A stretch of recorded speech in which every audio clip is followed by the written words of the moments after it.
watching Miami Marlins baseball here on Marlins.tv, of course presented by Warner Hoffman, Gregg and Garcia Injury Law Firm.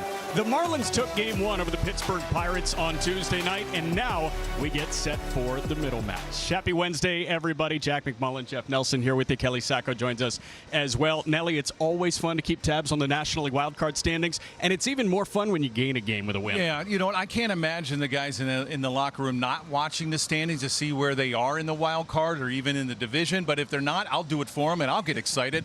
They picked up a game the Marlins did 2.5 out going into today. Now, last night, you had a three-way tie with the Padres, the Diamondbacks, and also the Phillies with the second and third wild card. Well, the Phillies already lost. The Diamondbacks are losing, and so are the Padres. So they have a chance to pick up another game on those three teams and also put the Pirates in the rear view. Yep. Well, last night it was pitching that kind of drove the bus for the Marlins, but offensively, how about Esteury Ruiz? It was his night last night. You know, he's so exciting every time he's in the lineup. Something good happens, whether it's defensively or offensively. His first at-bat against Paul Skeens, very first pitch he saw was a fastball, about 96 miles an hour upstairs.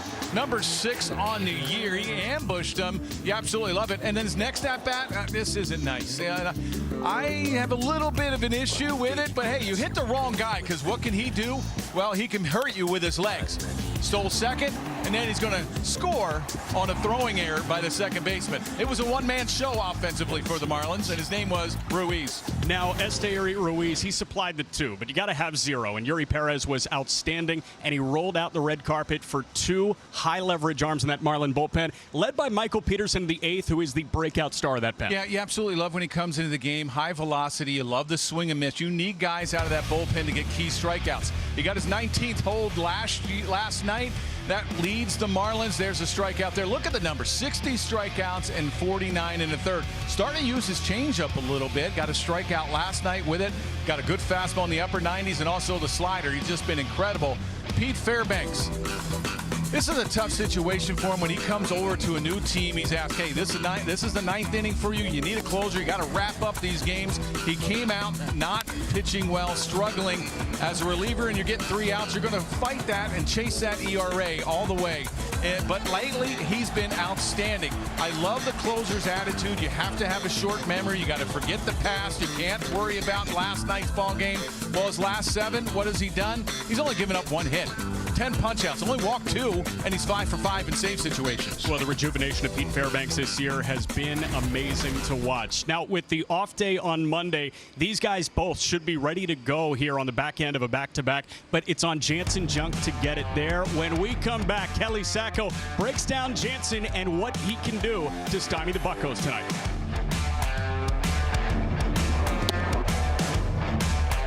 One count for me.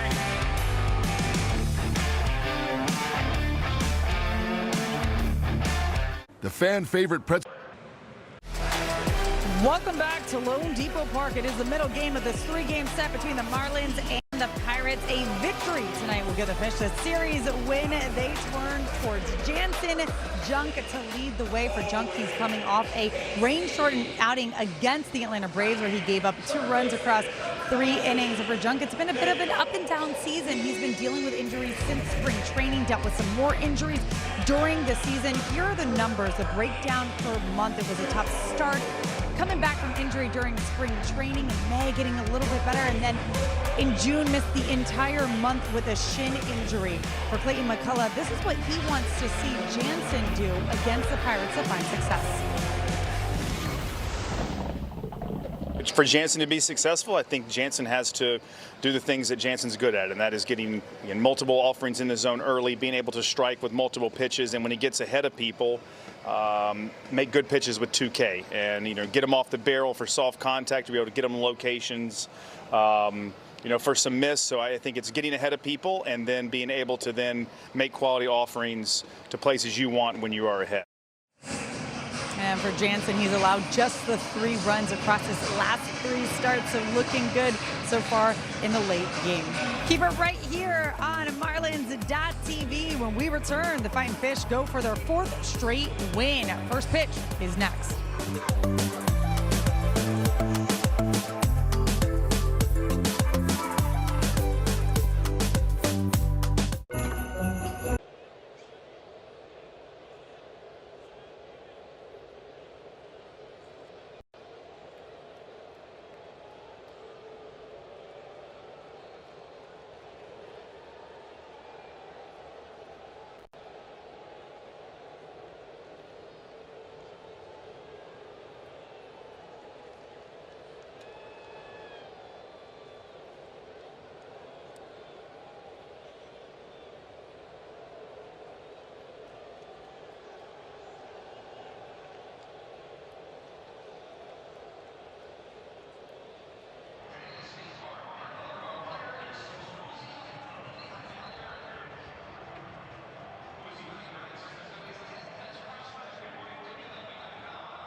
Marlins baseball is presented by Warner, Hoffman, Gregg, and Garcia, the official law firm of the Miami Marlins, by FPL, and by UHealth, pushing medicine forward. Well, the Marlins took the field behind Jansen Junk, who gets ready for his 17th start this year. Jansen, native of the Seattle area. Jansen Junk thrown about 82 innings last week in Atlanta. It was a rain-shortened start. He went 3 innings, a 2-run ball. Jansen limited to fewer than 50 pitches in that one. The Pittsburgh lineup, again, injury-riddled. They were stymied yesterday, but Nelly, they can still pose a serious threat. They can, and you go over a game plan if you're Jansen Junk and the staff about how you're going to get these guys out. And, sometimes that game plan, it just changes because when you have an offense as good as the Pirates have, yes, they're missing 3 key guys. They're struggling, so they're going to attack you early. They're going to try to jump on the first pitch fastball, and they're going to try to get things going on the base pass. So it's almost like that game plan that you went over in the beginning of the game changes drastically. Jansen Junk ready to go. He sees Jake Mangum to open things up, and we are underway. The Pirates again 8-16 since the All-Star break after the trade deadline. It's been even more of a slide for the Pirates. Had that entirely retooled bullpen, but not much offensive help for them at the deadline. Meanwhile, Jansen Junk, again, just 3 innings last time out. There was about a 90-minute rain delay in Atlanta in that series finale. Now, you feel like Junk, his elbow, his arm could just have a little extra juice in it? Yeah, you think so? I mean, 47 pitches in that outing, and he gave up 2 runs, but that was when Hernandez and Ruiz collided in left center field. Backhand Leo Jimenez fires off platform, and a nice dig out by Conine. Good play by both corner infielders. Let's see if the Pirates want to review this. They're waiting. Outstanding play by Jimenez over at third to get rid of it. Watch this transfer. This is an outstanding play. He's playing more towards third. He just gets rid of it so fast. I think he got him early. That is our Mazda defensive play of the game.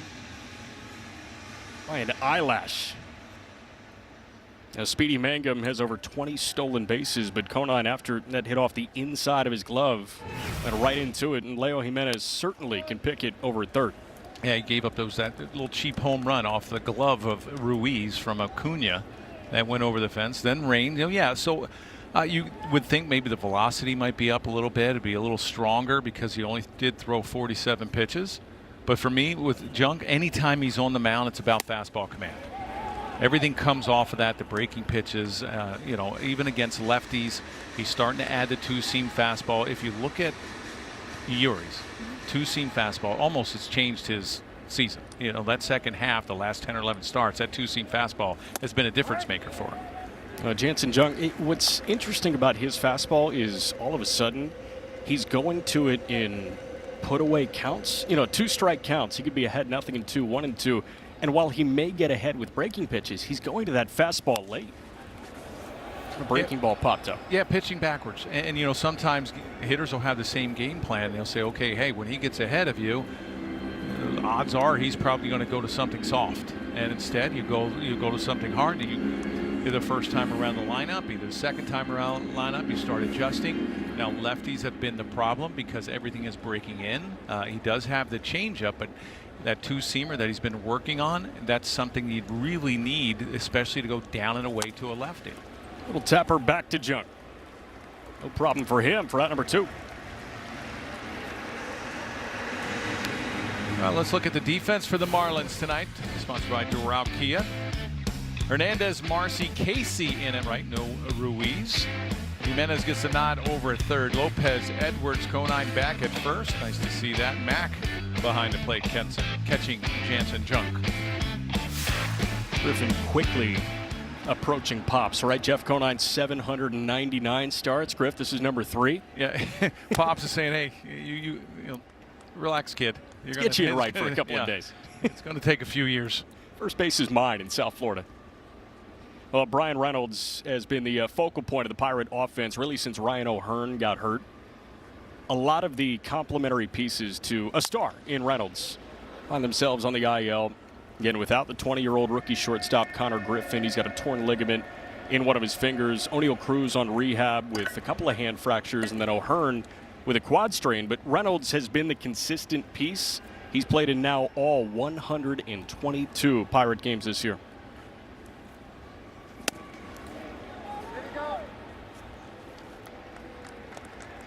And when you lose 3 key guys out of your lineup, you can see how the offense has definitely struggled. Now they tried to do something different, and hey, we'll add to the bullpen, which they have.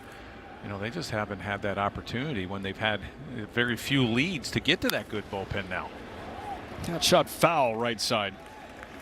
Since the trade deadline last Monday, the Pirates are 1-6, and again, their only win, they couldn't really deploy their A-team out of the bullpen. It was a non-save situation. They beat the Mets 9-0 over the weekend, but aside from that, not a win to show for this revamped bullpen. That slider just missed the inside edge. Well, you'll probably see those guys tonight with Luzinski, the starter for the Pirates. He's not going to go deep into the ball game.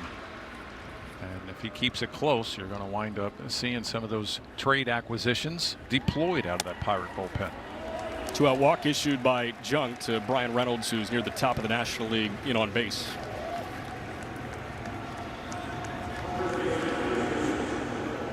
Doesn't change anything for Jansen Junk, one of the few starting pitchers that works from the stretch with nobody on. And now we'll get Spencer Horwitz, one of many Pirates to have an off night last night. He was 0 for 4.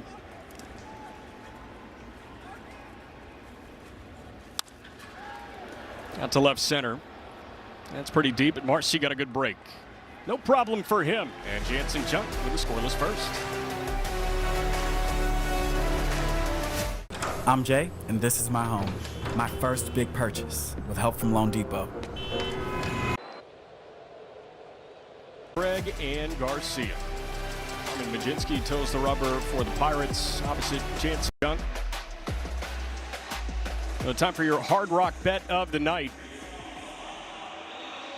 Tonight's odds for over 7.5 Marlins hits, -150. The under +115. And with Xavier Edwards digging in, let's take a look at the Marlin lineup today. Notably, Agustin Ramirez back in the fold. Leo Jimenez also in the fold in the 8th spot. Yeah, no Ruiz after a big offensive night last night, a big home run, and then causing some havoc on the base paths. First pitch, chopper to Lau. 1 pitch and 1 out for Carmen Mlodzinski. Let's look at the numbers of Carmen Mlodzinski. He's making his 11th start, his 27th game. Yeah, he hasn't started in a long time. Let's see the scouting report for Mlodzinski.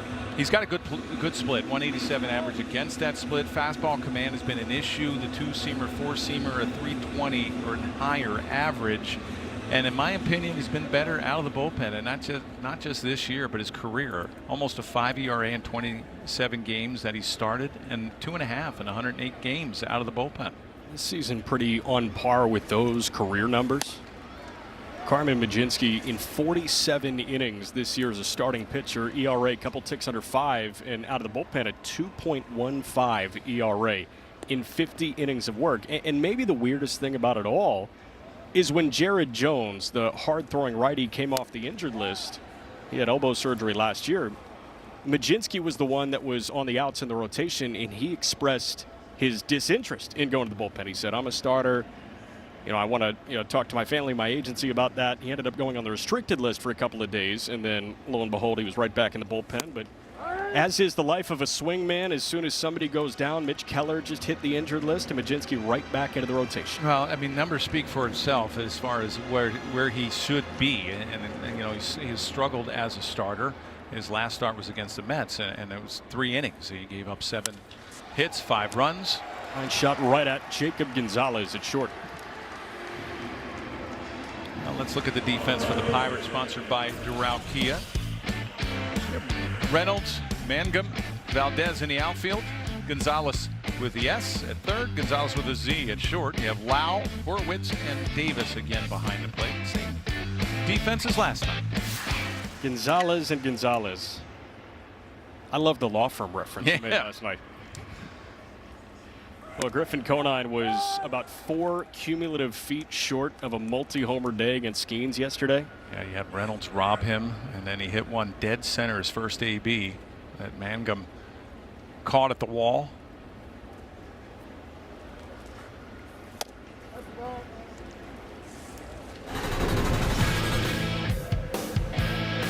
Now this was his first at-bat. I thought it might have been a 2-run homer, and the Marlins would have won up 4-0 right at the wall. And then how about this one? Oppo.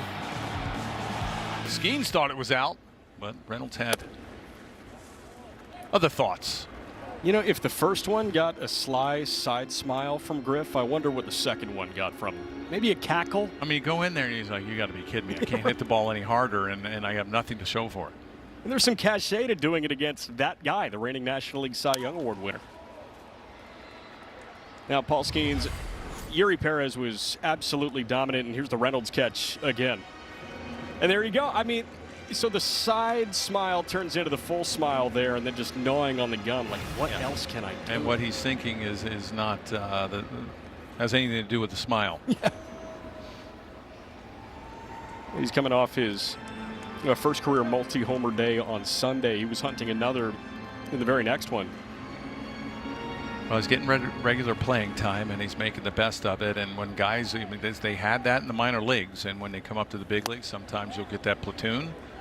Now he's been in there, and he deserves to be in this lineup every single day, whether it's at DH, whether it's at first, outfield, and he's swinging the bat. It's got to be a unique task for him. As soon as Stowers goes down, Griff makes back-to-back starts at first base, and here earns himself a well-earned walk. Around the major leagues, I mean, that's all they see now.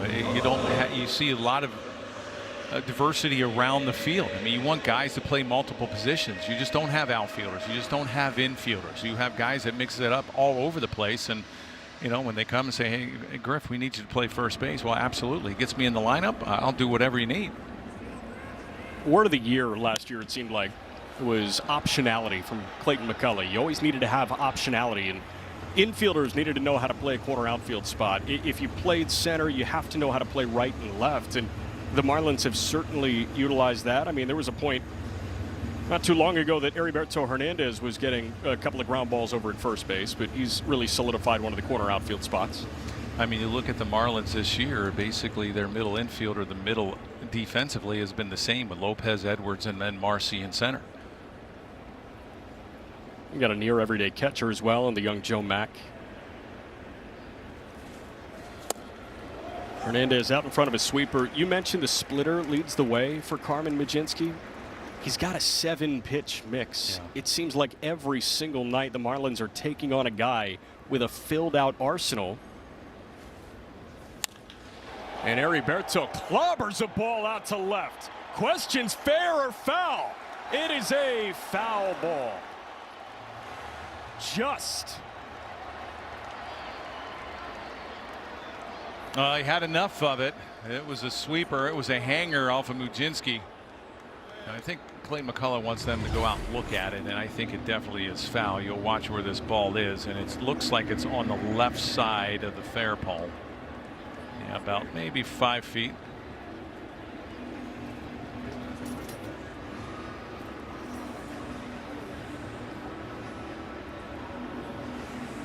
Great shot there where you can see the ball disappear as it works to the left of that left field foul pole.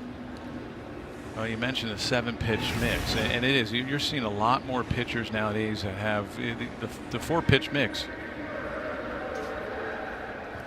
The 4-pitch mix is out the window. You'll see guys with 7-8 pitches. Now, he does have the slider and the cutter that are his least used pitches. So, I mean, they could be a combo of the same. You know, I don't know why guys need so many pitches. I mean, master 4. You know, you're there sometimes trying to master 7 or 8. Pretty tough to do. A couple of guys around the league still adhere to the 3-4 pitch mix. Saw McClanahan in Tampa earlier this year. Well, the 3 guys that they faced in Atlanta. You know, Elder, and you had Perez, Grant Holmes. You're seeing basically 4 pitches from these guys.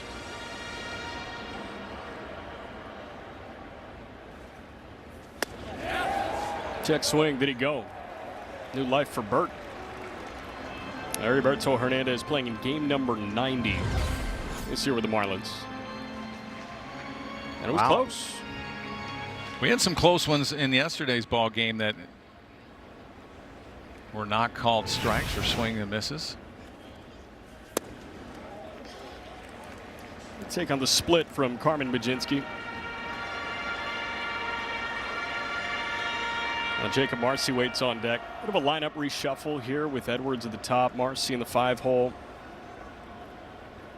That Hernandez has been near the top or in the middle of that Marlin lineup. And Hernandez get a challenge. Yeah, this is going to wind up being a bad challenge, and it's an early one for the Marlins. ABS is powered by T-Mobile.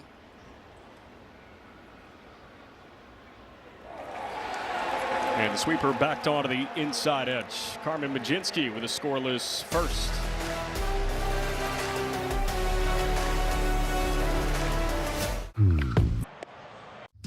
Esta transmisión de los Marlins está disponible en español.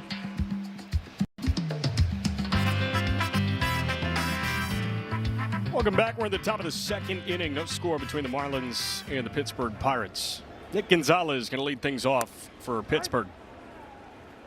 Oh, speaking of scores, how about this? 7-1 St. Louis over Philly.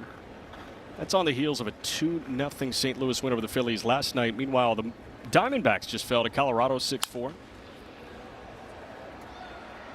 You're up to the minute National League wild card. The Marlins 2 back at that final spot. A two-way tie between Arizona, who's 64-58, Philly, who's 64-58. And how about San Diego knotting things up against Milwaukee? Yeah, St. Louis is going to pick up a game. There you see the Cardinals. They're getting hot. We're only a half game back from Miami. That shot up the gut and through for Gonzalez.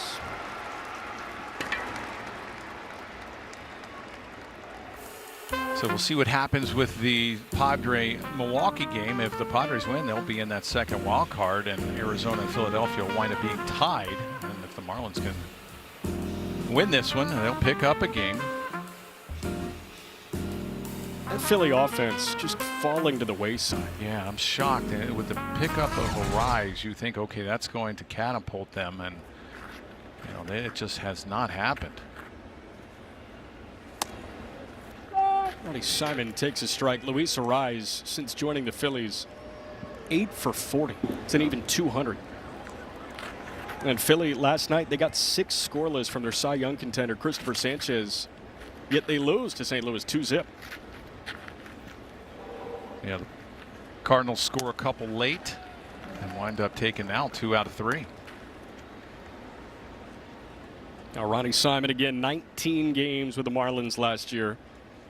They were the first 19 of his major league career. He was designated for assignment. Pirates picked him up. And he played 99 games with AAA Indianapolis this year. We're getting the bump up after Marcell Ozuna, the former Marlin, who was DFA'd about a week and a half ago.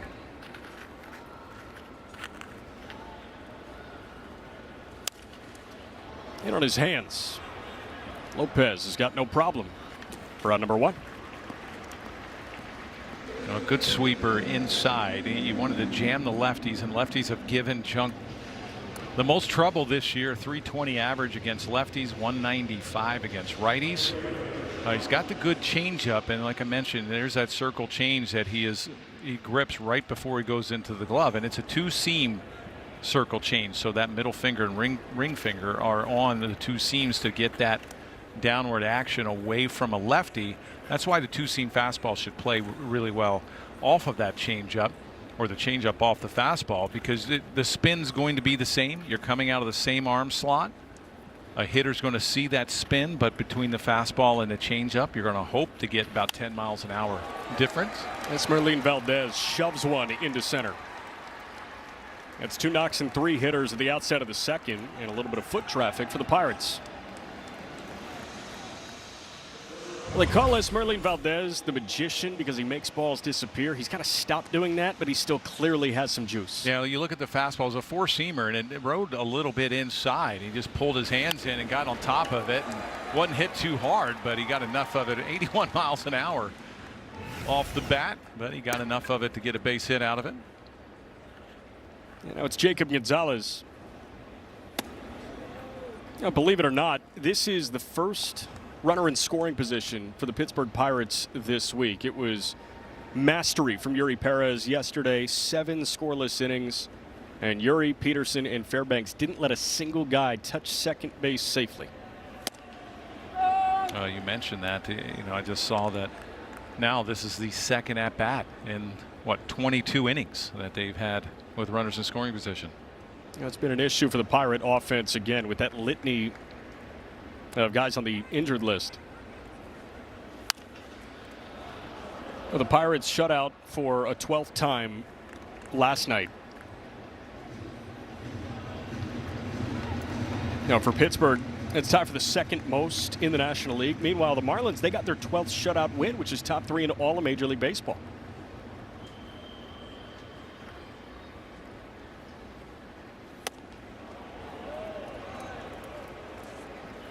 Now 2-2 on Jacob Gonzalez, the former Ole Miss Rebel. First-round pick of the White Sox that the Pirates acquired via trade.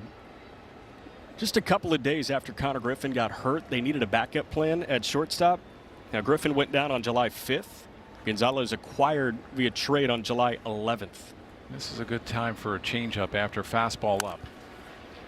Bouncer could be 2. X to Otto to Conine. It takes Griff off the bag, and that one rolls towards the top step of the Pirate dugout. That gets into it, and Pittsburgh scores first. Yeah, it looked to me, and this is all learning at first base. It was going to be tough to try to turn 2 on Gonzalez. You watch here, it was a weak ground ball, it was a slider, nice feed by Edwards, and then the throw got away from Lopez. And you watched Conine, maybe did he stride a little too early? Now the ball is from, yeah, he would have had no shot anyway. That was a bad throw. It's the intricacies of first base work.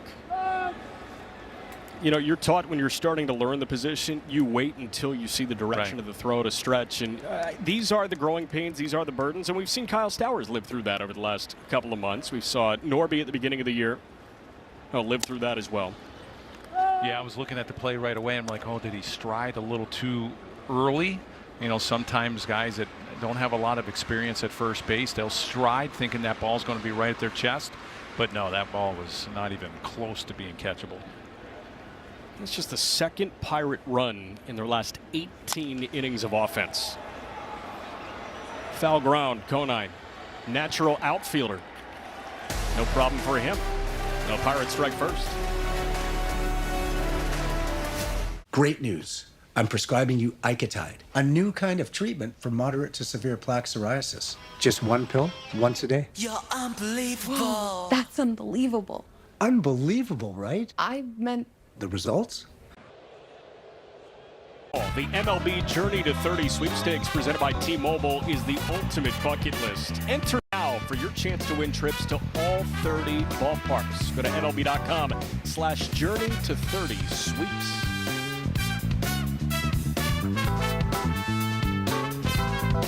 Marlins.tv is powered by Major League Baseball.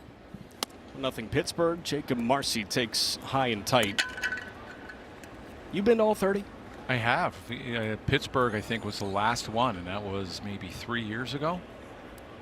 Did you ever pitch in Pittsburgh? No, I never even played in Pittsburgh. Wow. I never played in Chicago either. Marcy shoves one into right. That'll fall down.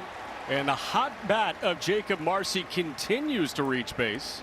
And since that Sacramento series, running an OBP right around 400.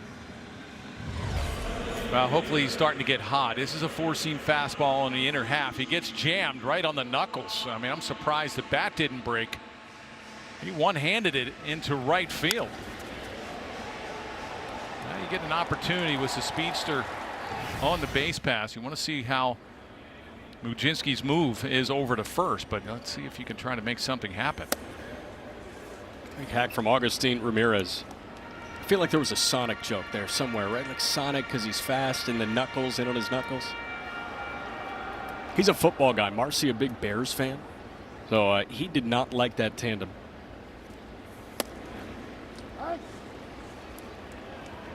Well, now you're in an off-speed count.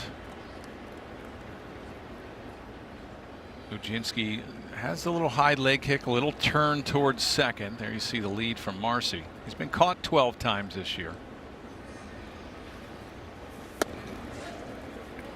Now, Carmen Ujinski, a good athlete, former first-round pick of the Pirates.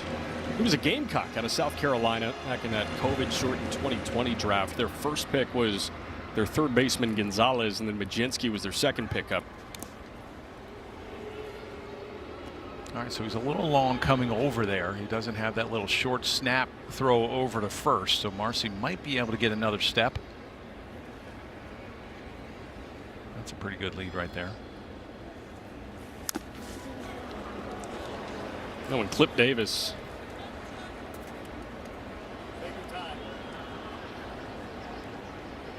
Might be time for some deep breaths. Augustine Ramirez, he's 3 for 9 since he was recalled from AAA Jacksonville. Head athletic trainer Luke Novosel is out to check on the Pirate catcher Davis. Ever since they've gone to that style of catching with one knee, I mean, they get exposed. That leg that straightens out is a lot more exposed when they were just catching on in a squat position. Didn't have a lot of foul balls going to the midsection, but now with that one leg shooting out, it opens up that whole thigh and a lot more. You know, another thing we've seen, and in particular with a guy like Joe Mack, we've seen that hand in front as well, but you see that left leg shot out. You know, it seems like the classic catcher technique of hand behind and you're in the crouch, those have just kind of gone to the wayside over the last, what, half decade or so?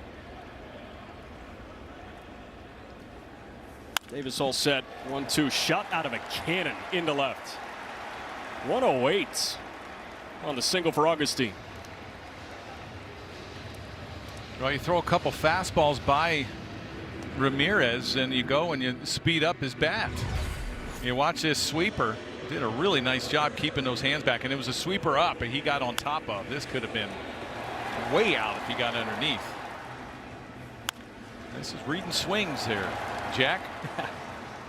Throw fastballs by him and then you try speeding up his bat, and that's exactly what you did, and you get a base hit. Is it fair to call that bat speed unteachable? The way he just fires that thing through the hitting zone? And a little helicopter at the end. It's beautiful. You get style points for that, right? The helicopter absolutely. Finish. When you think helicopter finish in your playing days, who comes to mind?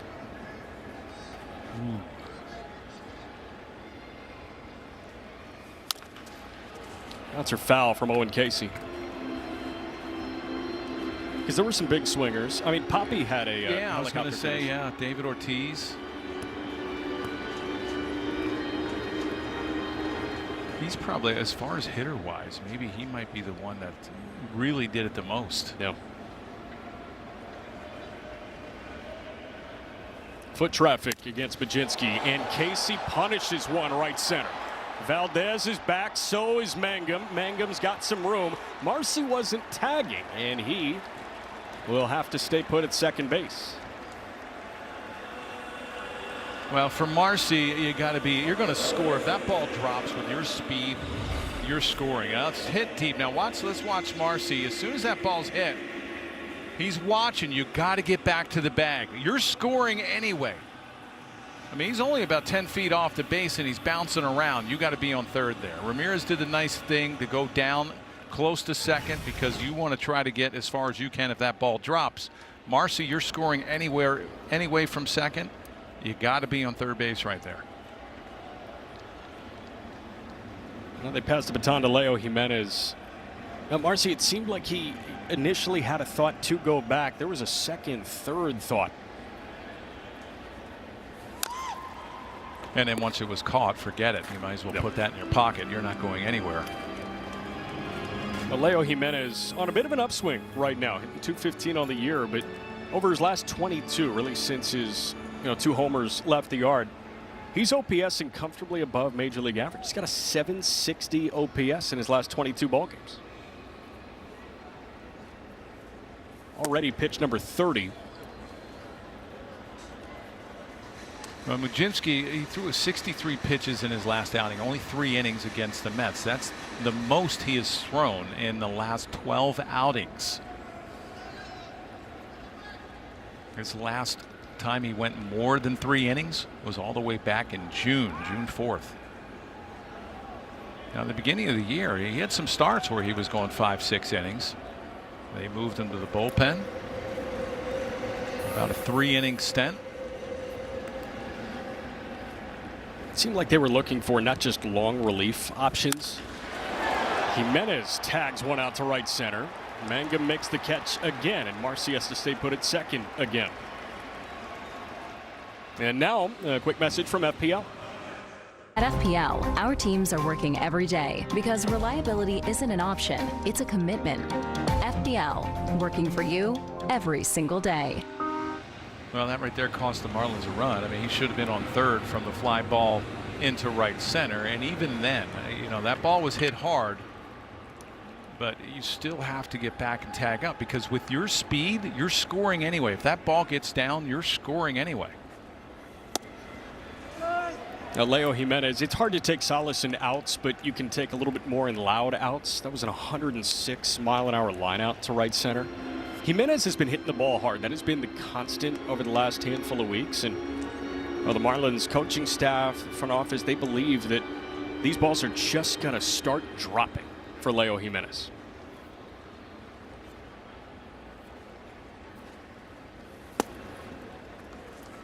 And Mujinski goes to that splitter.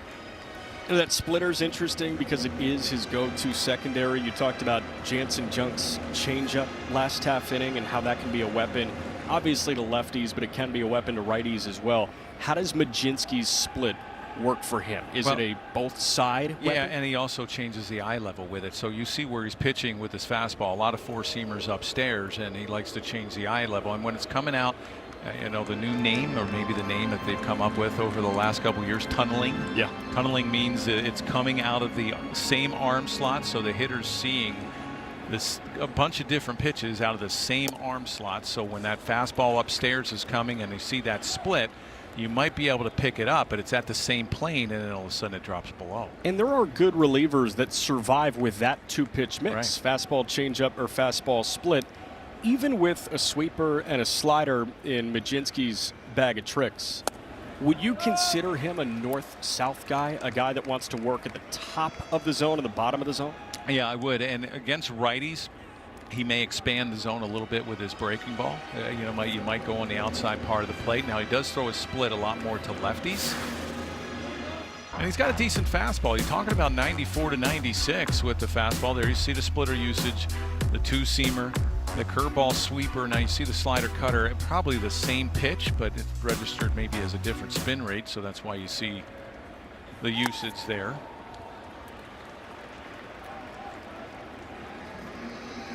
Probably a guy, and you know, with the fastball command, like I mentioned early, the four-seam, two-seam, the 321 average, 323 average.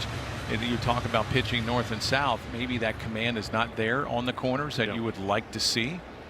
As a reliever, you can get away with it. As a starter, you're not going to. Because you probably find an extra tick. Right. Head start for the base runners, and Mack has an extra life. He just got a piece of an ankle-high splitter.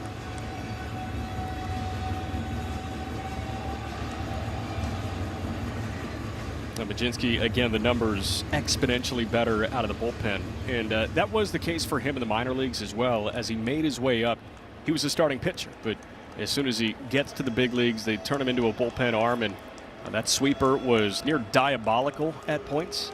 The arsenal really has transformed for him, as it has for so many guys, not just in that Marlin rotation, but in that bullpen as well. 3-2 again. Hot shot foul.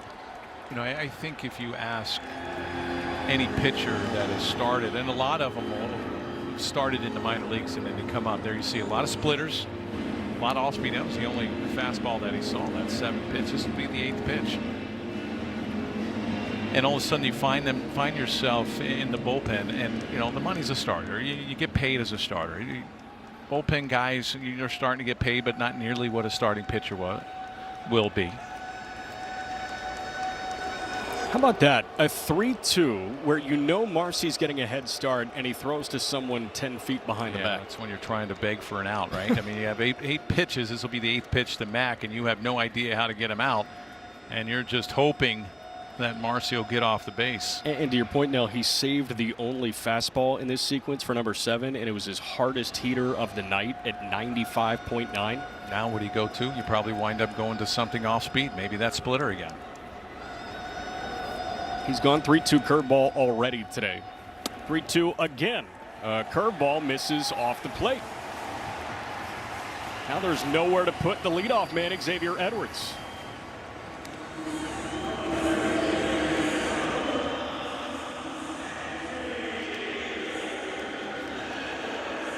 It was a quick one for X, his first time up. On the first pitch that Majinski threw tonight, he chopped out to second. Now, as a hitter, you should have the advantage. Loading the bases. Mac, you just saw from the on deck circle how many pitches that he threw. And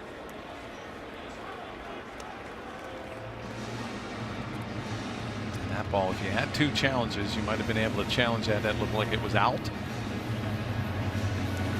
Marlins' first one went by the wayside to end the home first. 0-1. Hot shot. Smothered by Horwitz. Does he have a play? X has wheels. And a run comes in to score.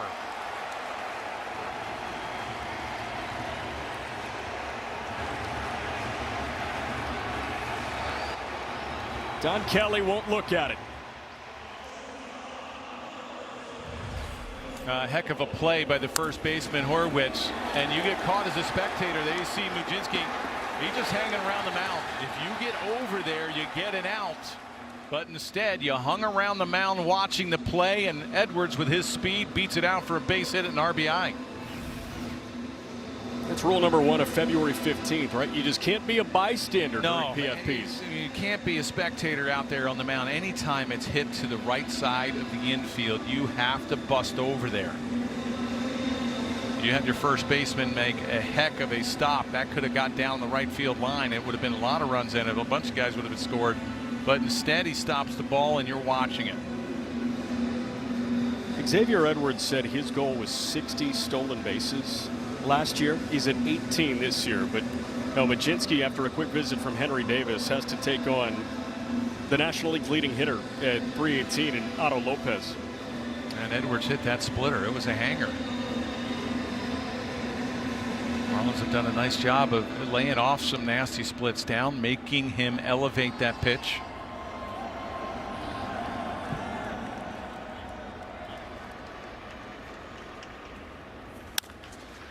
Otto with a chopper over to short. Gonzalez to Lau, and the inning is over. But the Marlins knot this thing at 1. We're through 2. He's gonna strike. Tied at 1, top 3 between the Marlins and the visiting Pittsburgh Pirates. Our score is presented by Warner, Hoffman, Gregg, and Garcia. Jack McFarland, Jeff Nelson, Kelly Sacco here with you. And Jake Mangum is going to lead things off against Jansen Junk in a brand new ball game. Mangum, the leadoff guy, bounced out to third on a nice play from Leo Jimenez his first time up. Mangum had an uncharacteristic 0 for 4 with 3 punch-outs yesterday. He came into the series hitting .303. The clip's down to 298. And there's that changeup from Junk. It's a pitch that I've seen him talk to you about. You know, Junk is a guy, obviously, you know, Seattle great Jeff Nelson He's here. probably a huge Nelly fan. Yeah. Do you think he had a jersey growing up? He had what? No, I'm kidding. The Mariner jersey wasn't it wasn't mine. But if you look, I mean, that's why you marvel what Uri has done as far as adding that 2-seam fastball and how devastating it is, because it also puts something in the hitter's head. He said, wow, he has now not just a changeup, but he also has something at 98 goes the other way against the lefty. And he can bury it. He's done a really nice job of burying it inside to a righty. And I think that's what Jansen needs to do as well. In order for him to get that lefty average down to where it should be in the low 200s, you need something to go away. Great pitch on a fastball. Again, a fastball in put away count for out number 1. Hey, let's check in with Kelly. Hey guys, well, the Marlins enjoyed an off day on Monday, and Owen Casey spent it doing what he loves most, fishing. He went out fishing with some of his teammates, guys, and there he is showing off his catch. They went lobstering. He did lobstering for the first time since he was a kid. He actually fell in love with fishing growing up. His parents used to take him to New Brunswick, just north of Maine. He got really into it, and guys, since he's been down here, he's been fishing for snook and tarpon. He said the goal, a 40-inch snook or a 20-pound tarpon. He said that there's a real science to it, and he's loving learning about the lures to use, learning about the waters and the fish safety. He said it's a hobby he really enjoys doing all by himself just to get away from it all. So super cool. Owen Casey, super into nature and fishing. It's really cool. Now, it's warm here when you go out and fish. It is That's warm. a plus. Now, were those, they looked like crustaceans. Are they lobster Lobsters. adjacent? On his chest? Oh, no, in the boat. Oh. Shot out to left. And Burt digs it out on a short hop. He lost the ball behind it. All's well that ends well. No, I mean, obviously it makes sense. If, you know, he's going fishing growing up right around Maine, then that's prime lobster area. But down in South Florida, were you thinking, I thought those looked like lobsters. Yeah, they did look like lobsters. And you know, up in Maine, it's all lobster pots. Yeah, right. You know, you're dropping the pots. They look like lobsters. Now, I know there are different kinds. Those are different kind because they don't have the claws. I think they're called spiny. Are they spiny lobsters? Yeah, guys, those are spiny lobsters. So his parents, his grandparents, I think he said, had a place down in the Keys when he was growing up. So he used to come down to the Keys to go fishing, but he had only done lobster, you know, went lobstering once. He doesn't even remember as a kid. So this is the first time he has gone lobstering since then. So spiny lobsters, he said he very much enjoyed it, but mostly into the fishing. As I said, the snooks and the tarpons. That's what he's been focusing in on. Yeah, not the lobsters, not the ones that are, you know, that are red with the two claws. No. Yeah. Spiny lobsters down here. I learn something new every day. Now, I also just learned that lobster can be a verb. You can go lobstering. That's really cool. Yeah. And then snook and tarpon? Snook and tarpon. The tarpon are like the really, really big fish, like the big trophy fish. Yeah. And snook apparently, this is Owen telling me all of this, the snook apparently are very, very smart fish. They're very tough to catch. That's why he's really honed in on it. You have to go like 4 days before a full moon. If the water's murky, it helps you out because they've got great vision, so it helps with the lures. Ladder out to center. Marcy, no problem with that for out number 2. The what? The lures? Yeah. The instead of using bait, the lures. The What did I say? Kelly. Lures? The lures. That's exactly right. It's like a Memphis accent. I am not a fisherman, fisherwoman. I was going to say, those are like hieroglyphics to me. You're trying to read me something from like ancient It's like a scripture. science. It is a science. There is a science to it. Gotta learn the waters, learn the fish, the whole 9 yards. The lunar cycle for tarpon fishing. Well, For the anytime you're out on a snooks, boat yeah. in For the warm snooks. weather, I'm sure it's a blast. Well, Spencer Horwitz looking in here. After a Louse single, Brian Reynolds line out to center. Now, Horwitz flat out to center. His first time up, he was 0 for 4 with a punch out yesterday. Another guy that keeps the K's in check. At the beginning of the year, you know, you were looking at the league leaders, guys that were hitting right around 300 or over 300. And just shoved over to another guy that kind of fits that criteria, Xavier Edwards, to end the inning.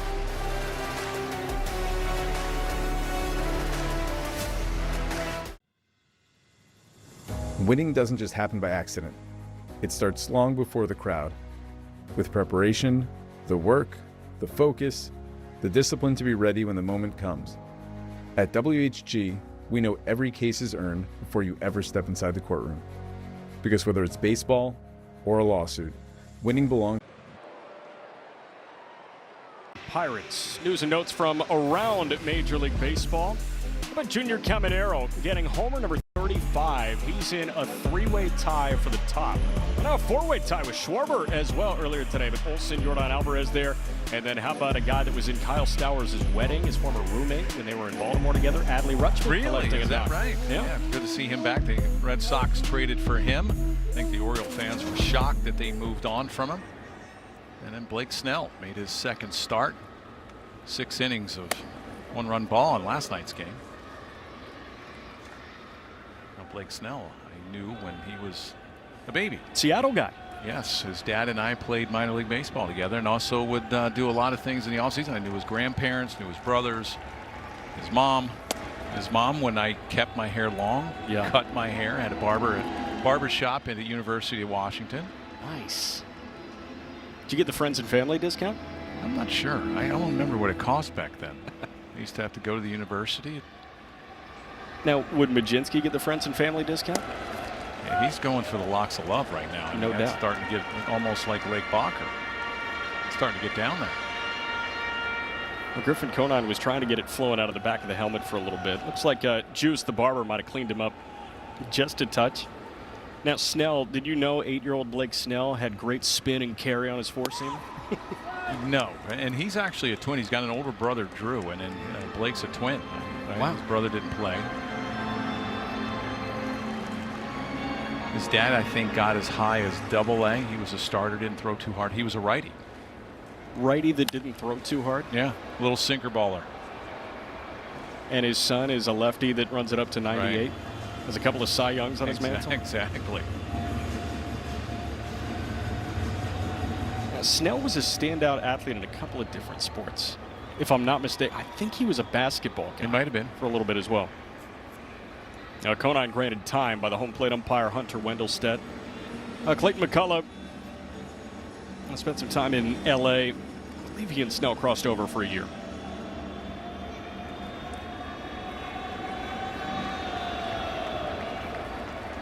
No, missed him by one.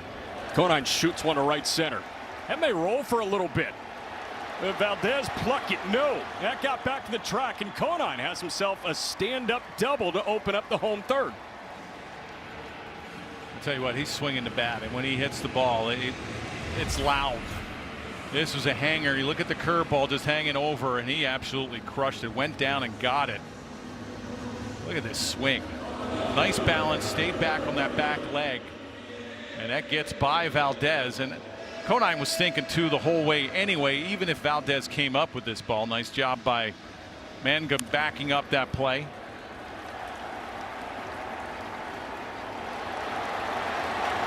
For Griffin Conine, that jumped off his bat at 110 miles an hour. His homer against former Marlins Sean Anderson on Sunday left his bat at 115. It was the hardest hit baseball by a Marlin this year. We talked about Augustine and that unteachable bat speed. Conine, it seems like that bat speed was forged in the weight room. He's a big boy and he's a strong. Craziest thing is it feels like there's no wasted weight on his frame as well.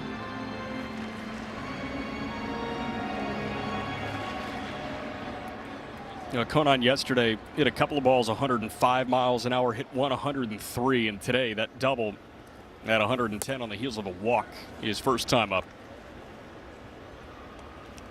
Majinski laboring a bit trying to get through 3 for Pittsburgh. Silver lining, I guess, for Don Kelly and the Pirates is even though Skeens went 5, Johan Ramirez ate the final 3. Picked him up.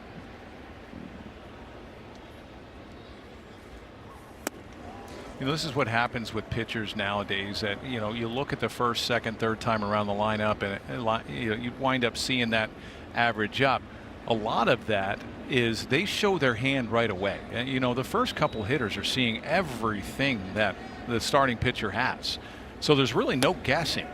There's no surprises up there. I mean, you look at that at-bat with Joe Mack, the 8-pitch at-bat. I mean, you saw everything that he had. Now, it seems like the next step in the maturation of a pitcher is what Yuri Perez did yesterday. And Kelly told us, Daniel Mosquez mentioned that Yuri kind of hid some weapons until he got second and third time through the Pirate attack. It seemed like he got into the full arsenal and the full Rolodex of pitches the third time through this Pirate lineup, but they were sheltering a couple of pitches for Yuri first time. The hitter will tell you whether you need to go to another pitch. Just the way they react on the swing, the way they react on a take. On the heels of the leadoff double, Hernandez draws a walk. Hey, don't miss a moment this season with Marlins.tv, presented by Werner, Hoffman, Gregg, and Garcia. Stream the entire season within Marlins territory. Watch games at home or on the go, and stay connected all year long, subject to national exclusivities. Visit Marlins.tv for details and start streaming today. Well, you got a sacrifice situation, nobody out. Marcy, you have the left-handed hitter. A lot easier for a left-handed hitter to bunt the ball down the third base line. You'll see Gonzalez, the third baseman. He's going to play on the grass, but can't play too far because the Conine's at second. You want to make the third baseman field the ball if you're going to sacrifice. Now, Marcy, one of the more skilled bunters the Marlins have. You look at this lineup card. Chances are you're circling Marcy and you're circling Edwards' name. And Clayton McCullum might give him one shot to try to swing away. And if he fouls one off, maybe then they go to that bunt.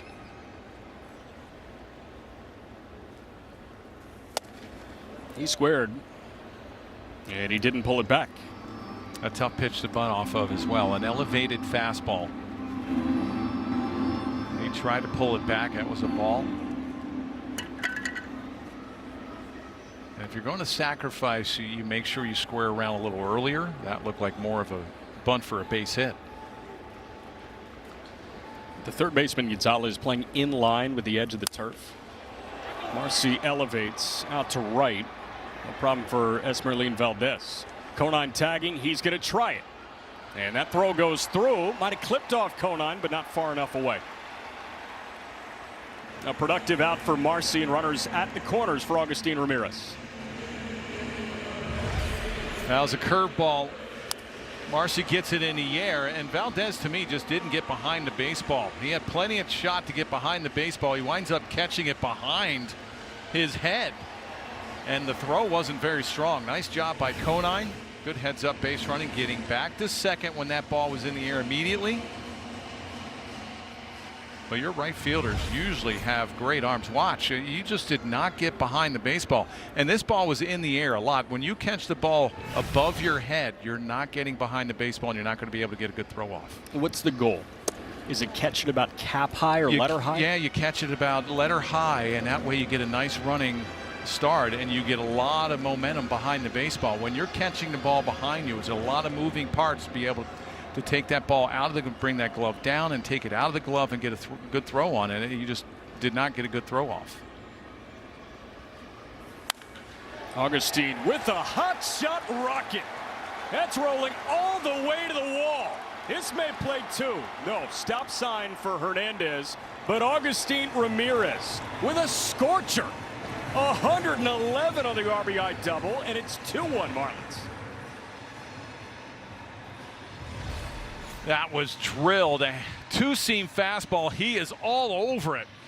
Watch how he pulled his hands in, and he just smoked it. There's no chance for Gonzalez to get any part of this baseball as it rolls all the way. Hey, you're not getting in front of it. He tried to bullfight this one and olay it. No chance. Rolls down the left field line. Big hit. And that'll be it for Mulchinski. That chases him. Lefty Evan Sisk was readying.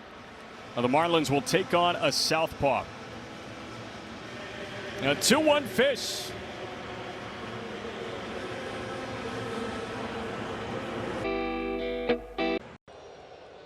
Oh, welcome back. 2-1 Marlins over the Pirates in the bottom of the third inning, and now time for our Papa John's key ingredients for this one. Now the Marlins, they are on a roll, and they refuse to be held off the scoreboard here. Only the Dodgers with a longer active streak in terms of not being held off the scoreboard. Yeah, playing really good baseball. You absolutely love it. It all starts with starting pitching. They got it last night by Yuri. Well, they're getting a good start out of Jansen Junk, and the offense is coming through as well in tonight's ball game. Well, now an opportunity for a pinch hitter early. All playoff teams, and you see the Royals down there at the bottom. Evan Sisk, a weird lefty, misses inside to Javier Sanoja. So as soon as Don Kelly turns to a bullpen arm and a southpaw, Clayton McCullough counters. Well, Sisk is funky. He's got good numbers, though. Having a real nice year out of that bullpen. There you see the ERA. 47 strikeouts in 40 innings.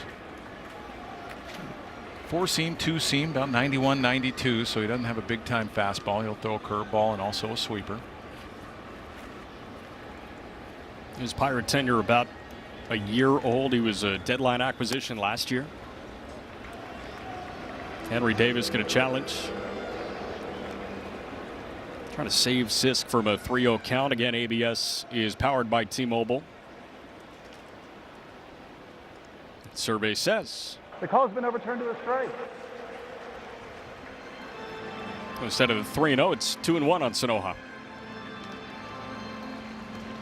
Well, infield in for the Pirates, and with one out, you wonder if Hernandez will break on contact.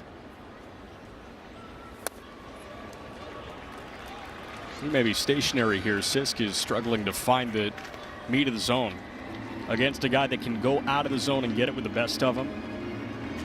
Hitting 275 on the year, but in pristine RBI opportunities. You know, Sanoha comes up clutch constantly. Well, it's interesting. The middle infielders, you have Gonzalez and Lau, the second baseman and shortstop. They're not playing in on the grass. They're playing about, there you see there, about 15, 20 feet off of the grass. So if Hernandez can get a good secondary and anything hit on the ground up the middle, you might be able to steal a run here. You know, Hernandez, for a guy that hits the ball as hard and as far as really anybody on this roster, he moves a little bit better than you would expect a guy of his stature to move. Smoked foul. That was right over the head of Heriberto.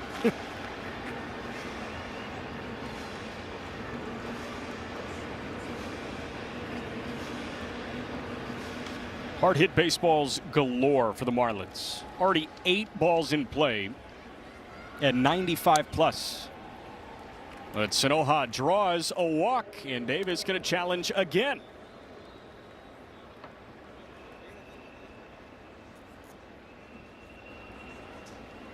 ABS powered by T-Mobile tells us, and the bases are loaded.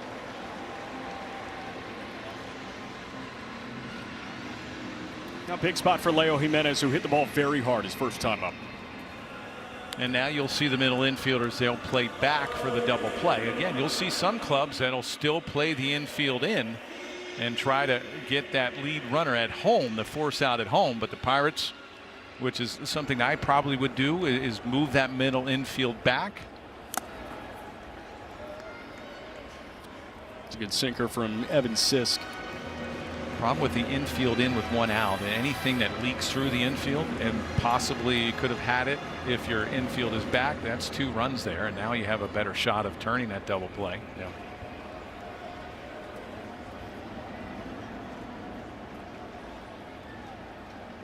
It's on Jimenez to put the ball in play.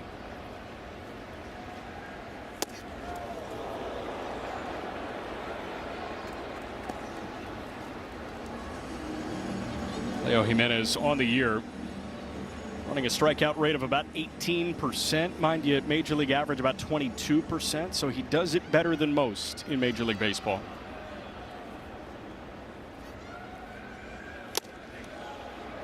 Did you hear something? That clipped him, and another run going to come home. Well, Sisk doesn't have an overpowering fastball. That fastball right there, 92 miles an hour. As well, if you're going to come inside, crossfire, take one off the arm guard for an RBI.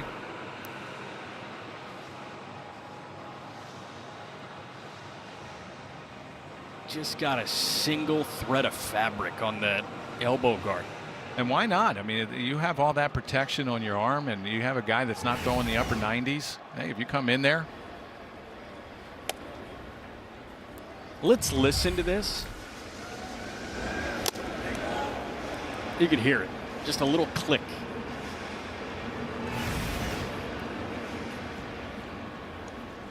Bless those elbow guards.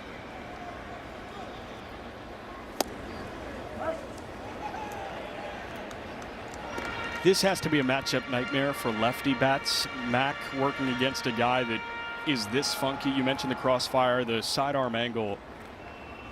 Would you say it's almost like It's like coming behind his back. I mean, the way he releases the ball. I mean, look how far he steps over to the first base side. And for a lefty, you're seeing that ball, and it's almost starting at your back, or that release point is behind you. Well, that warrants a mound visit from the Pirate pitching coach, Bill Murphy. And in Pittsburgh, we were keyed into this. He may be the slowest walker in Major League Baseball. It's a rain delay when he decides to take a visit to the mound. You can go get a sandwich, a drink, come back, and still he'll be out there. I think his hips and knees are good. He's 36 years old. You'd think, you know, pick it up a little bit. Yeah, spring chicken adjacent. There you go. Here we go. Saunters back. That's going to be a new rule, I tell you. The pitching coaches, they got to be off that field at a certain time just because of this. He's taking his time, even in foul ground. It takes so long for him to get back to that top step. And he picks up the pace as soon as he hits the steps, too. It's like, all right, I can go back to normal. He's got to know what he's doing. I was going to ask you, you've heard the sentiment from some hitters that it's almost easy to pick up sidearmers from the other side. The other side, they see it longer, yeah. Yeah, obviously a nightmare for lefty bats. Like Mac, this is a really tough matchup. And he takes upstairs. Another run comes home. Pirates are spraying it. And the Fish are taking advantage. Now those pitches weren't even close, and like you mentioned, it's got to be a tough at bat for a left-handed hitter, but if you're not throwing strikes, it's not that tough. And the Pirates, they saw themselves right in the meat of the wild card conversation, and they are just not playing good ball every bit. It's just tight baseball. Offensively, pitching, they're squeezing that ball out on the mound. Don Kelly probably looking at this situation and saying, what can I do? We brought in the reinforcements at the deadline last month. You can't even get to him now. And a result holds. They're going to push to 1-7 post deadline. They would push to 8-17 after the All-Star break and 6 under. And Xavier Edwards looking to deliver what could be a crushing blow here in the third.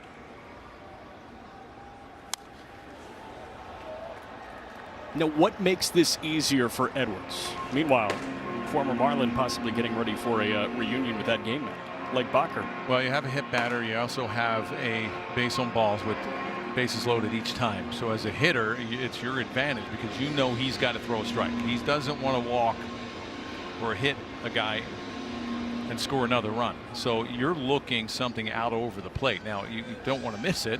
Now he's behind the count 1-2. Reaches for that. Is it deep enough? That's the question. Valdez does have a decent arm, but he plants his feet. Sanoja speeding home, beats the throw by plenty. 5-1 Marlins in the third. Really good at bat, and again, Valdez, just like you mentioned, he's back on his heels when he catches the ball, and you're not going to get off a strong throw. And now a message from Kia. Take advantage of a pricito now on all of your favorite new Kia models. Like a new Kia K5, Sportage, Sorento, Soul, and more. Otto Lopez with runners at the corners. Already 4 across in the inning.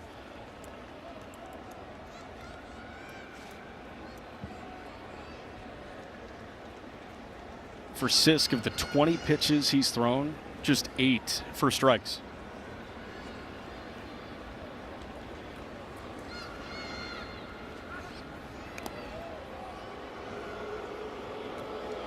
I don't think Joe Mack's going anywhere over at first. You sure? Does he have a big league stolen base? I mean, he hasn't attempted one yet, but why not now?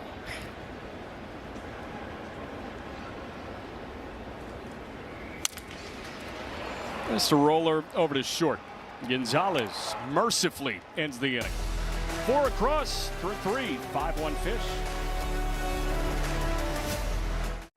Welcome back. 5-1 Marlins over the Pirates in the top of the 4th. Our score is presented by FPL.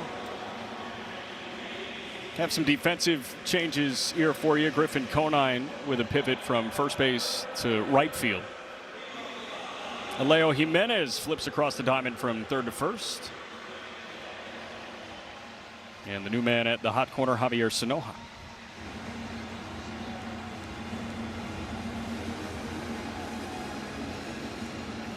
New reconstruction right behind right-hander Jansen Junk, who's working with a big-time lead here after that 4 spot in the home third. Takes on Nick Gonzalez, who singled up the gut and came in to score the only Pirate run so far. Nick Gonzalez came in to play today hitting .304. He's got the clip up to .306, which is near the top of the National League. Obviously, the Marlins have the premier guy. Gonzalez and Otto Lopez, they're tied atop Major League Baseball. They each have 47 multi-hit days. Wow. Well, if you're Jansen Junk, this is where you want to throw up a 0. After your team scores 4, you got to throw up a 0. And Gonzalez breaks that tie. He's got number 48. Question is single or double. The throw was good, but the tag not in time. And Nick Gonzalez has himself a leadoff 2-bagger. I thought he might hold up for a base hit. The Pirates made this mistake in last night's ball game, getting thrown out at second late in the ball game. It was a jam shot out in right center field. He's sinking 2 the whole way.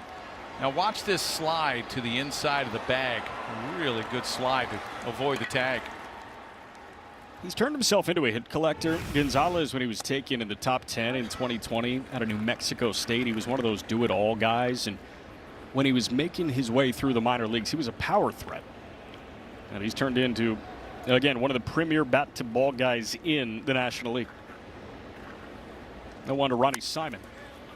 Tapper right side. Junk has got it. Little one unassisted put out. Gonzalez to third. Hey, Marlins fans, cheer on the Fightin' Fish when the Marlins take on the Boston Red Sox. Enjoy the hottest deals in South Florida, like 4 for $44, presented by Pepsi. And score 4 tickets plus hot dogs, popcorn, and drinks for only $44. Get your tickets now at marlins.com/tickets. The Red Sox, how about their turnaround? And how about the turnaround on the heels of the turnaround? Yeah, They've lost 4 in a row. Yes.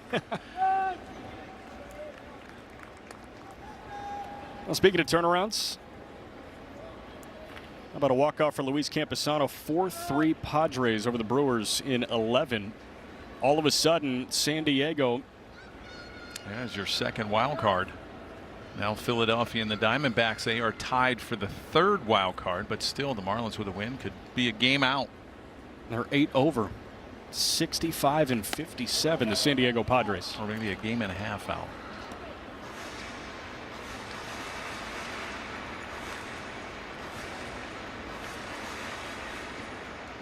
Now, meanwhile, those Boston Red Sox, they trail 1-0 in the 4th. Their offense has gone cold. Esmerlin Valdez, high in the sky, right center. Long run for Marcy at the track. He leaps up, and he made the catch. Gonzalez comes into tag, but Jacob Marcy can go get it with anybody in the big leagues, and he takes another homer away. Well, Valdez hitting under 100 over his last 10 games. He gets a sweeper, and this ball just kept carrying out to center field. Marcy timed this perfectly. I think that might have been out. Yeah, that would have been a homer.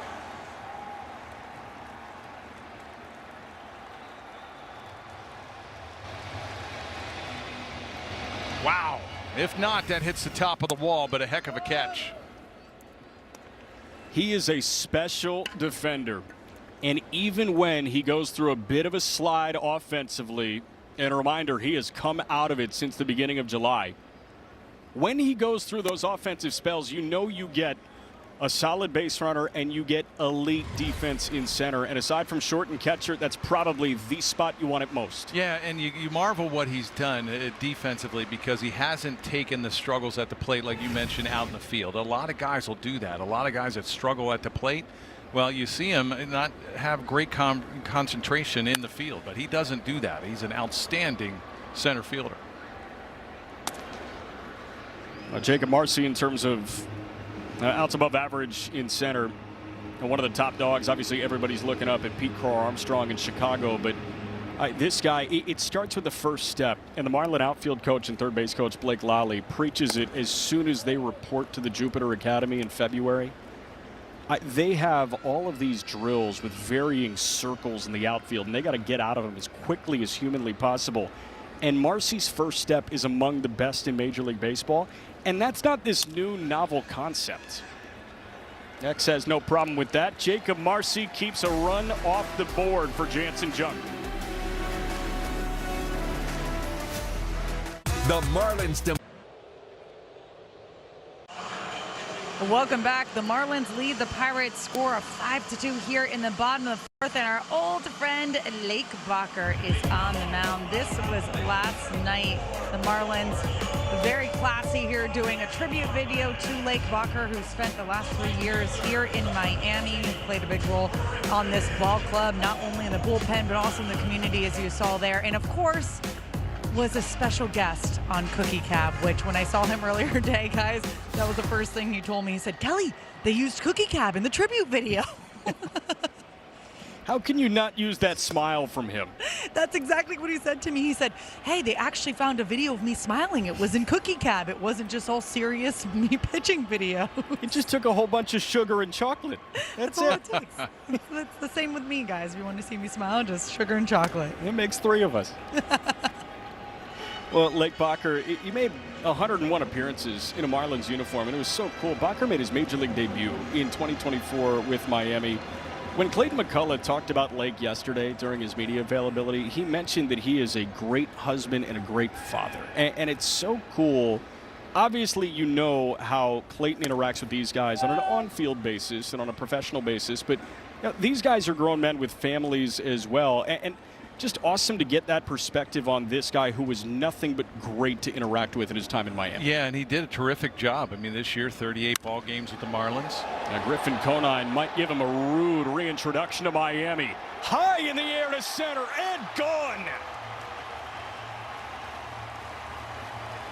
He's on a heater, folks. Lucky number 13 for Conine on the year.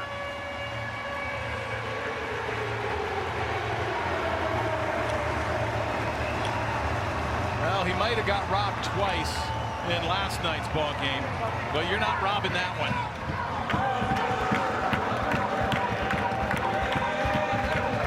403 feet to dead center.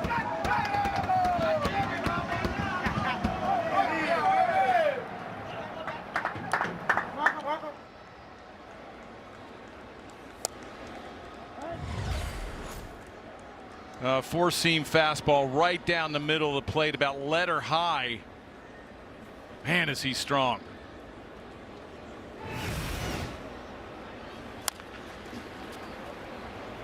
Left side, Gonzalez is out number 1.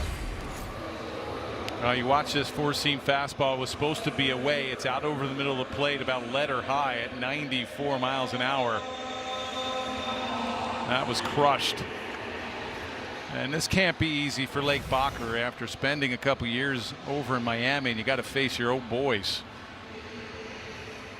Well, it's another Marlins home run for healthcare presented by Leon Medical Centers. Each Marlins homer this season means a donation to the League Against Cancer, delivering free care in South Florida.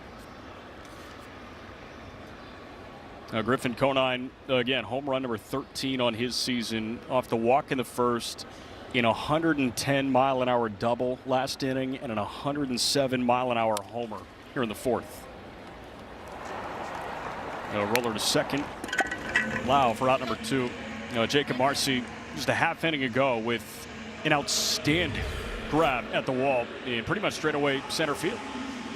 Yeah, it was a hanging sweeper. You watch the first step. I mean, he's so good. And with center fielders, I mean, everything's right in front of them. How about this? So this is the Marlins Jupiter Academy right here. And you see these circles out there in center and left and right. So the smallest circle on the interior is where these players will stand. And they are timed. How quickly do you get out of the first ring? How quickly do you get out of the second ring and the third ring? And it really is speed to get out of the first ring that is everything You talked about the starting block for sprinters yesterday.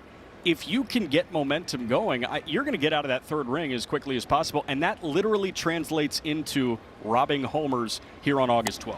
Yeah, and as a center fielder, you have the ability to get good jumps because you see the pitches. You see everything right in front of you. And when you have guys in center field with a lot of speed, like Marcy, and can go get it, not afraid of the wall. Again, here are those circles again. And here's today. There you go. So how quickly does he get out of the first ring? It's amazing. And the first step, not only being quick, but being right. Is important. And you would think being right is more important than being quick, but that kind of goes against what the Marlins believe and what modern baseball believes as well. They feel like you just got to get your body started, and then you can cover maybe some quote-unquote lost ground. Yeah, and a lot of good center fielders, if you watch, what do they do? I mean, that ball's hit, and they'll put their head down because they know that it's hit to a certain spot. They'll put their head down, they'll break right away, and then all of a sudden they'll pick up that ball, and that's what gives them that great jump. Ramirez punches out after the leadoff homer. 1-2-3 for Bacher, but Griffin Conine tacks on another. It's Toyota's National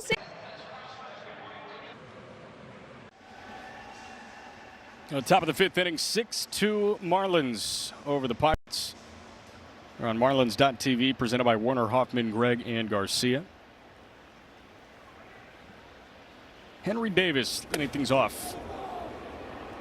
Now watch your face on a slider that backed up on Jansen Junk. Yeah, Jansen Junk has kept the Pirates in check so far tonight. The run came in on a throwing error in the second, and then a sacrifice fly on that outstanding grab by Marcy in the inning ago. That's it for Pittsburgh. Henry Davis popped out in foul ground his first time up. Again, Henry Davis, the #1 overall pick in 2021 out of the University of Louisville. Now, it comes with an asterisk next to it because the MLB draft is the most unique draft structure in the professional sports. You know, in the NFL, you're taking the best player, right? If you need a quarterback, you're probably taking a quarterback. In the NBA, you're taking the best player available. But in Major League Baseball, you can play the money game a little bit with the slot money and the slot numbers that are attached to each pick. And Frankie Polari, who heads the draft for the Marlins, has done an outstanding job with that the last couple of years. Henry Davis, the #1 overall pick, but based on the slot value given to that, they saved about $2 million on his pick, and they used it to pay the next 2 or 3 guys comfortably over that slot value, including one of their starting pitchers, Bubba Chandler, who's really rounded into form.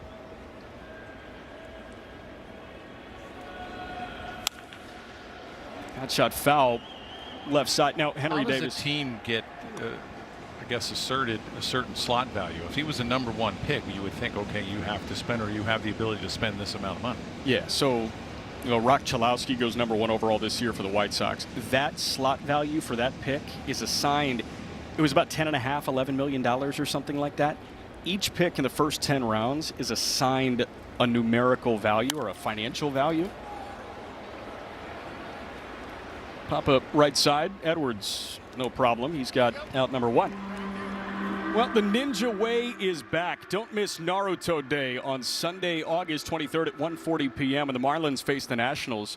Special ticket packet includes an all-new Akatsuki jersey. Visit marlins.com/Naruto to get tickets today.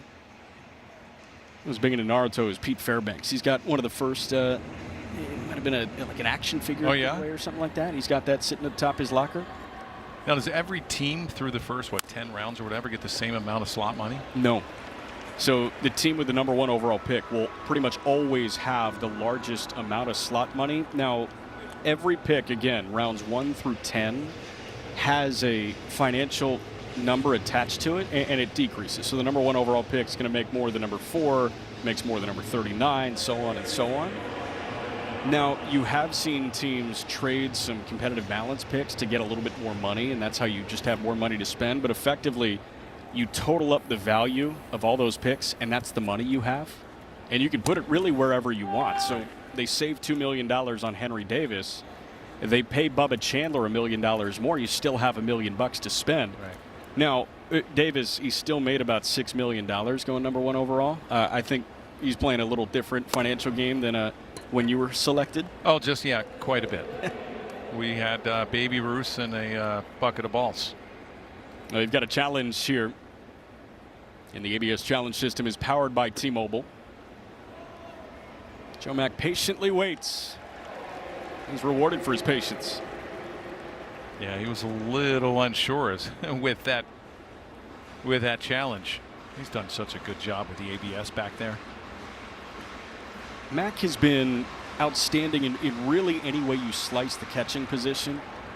There's confidence in Rob Marcello, the pitch caller, the assistant pitching coach, and all these pitchers, throwing breaking balls low because they know Mack's going to block it. There's confidence when a runner's at first base because they know he's probably out when he tries for second. Every single element of Mack's game defensively has just seemed to be, if not flawless, pretty darn close. And it's amazing to think we're just 2-3 months into the Joe Mack experience here in Miami. Yeah, and even when he had the ABS down in the minor leagues, it did take him, it looked to me, maybe a couple games before he got really comfortable with the strike zone and not being afraid to say, hey, I got to help out my pitcher here. A quick work for Jansen Junk here in the 5th. It's up by 4. The match. Hey, celebrate the legends in your life with a free ball game during Marlins Senior Days, presented by Delta Dental. Fans 65 and older get complimentary tickets every Thursday home game. Learn more at marlins.com/offers. 2-2. That's what you say to me all the time, that I'm your legend. Is this technically a free ball game for you? Yeah. Although I'm getting close to it. Sometimes I feel like a senior. Yeah? Where do you feel it? Do you feel it in your knees when it starts to rain?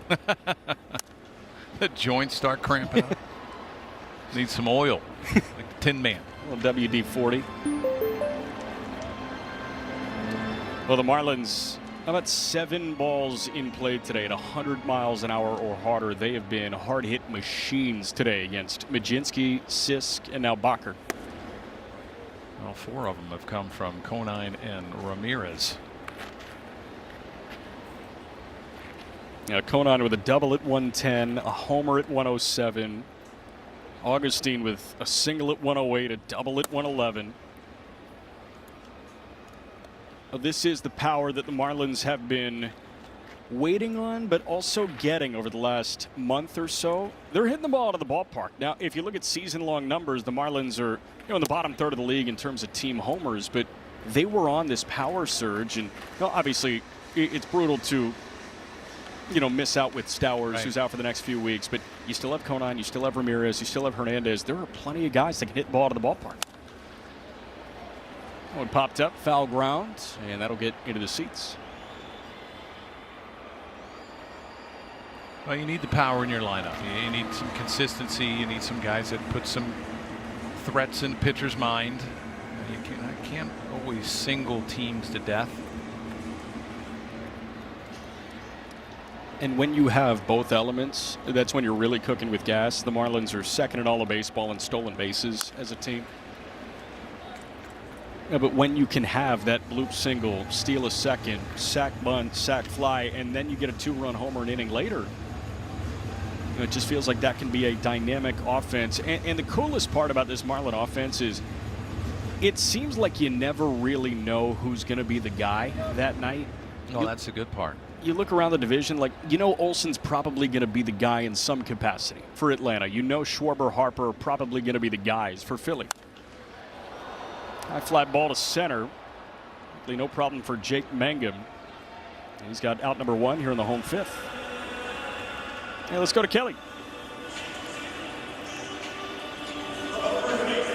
Hey guys, tonight's Ocean Bank Minor League Report highlights the Marlins 2025 first-round draft pick Iva Arquette. In his return from the injured list, he does this. He goes 2 for 3 with a double and an RBI. It was his first game since June 26. Peter Bendix and his team, they really like him.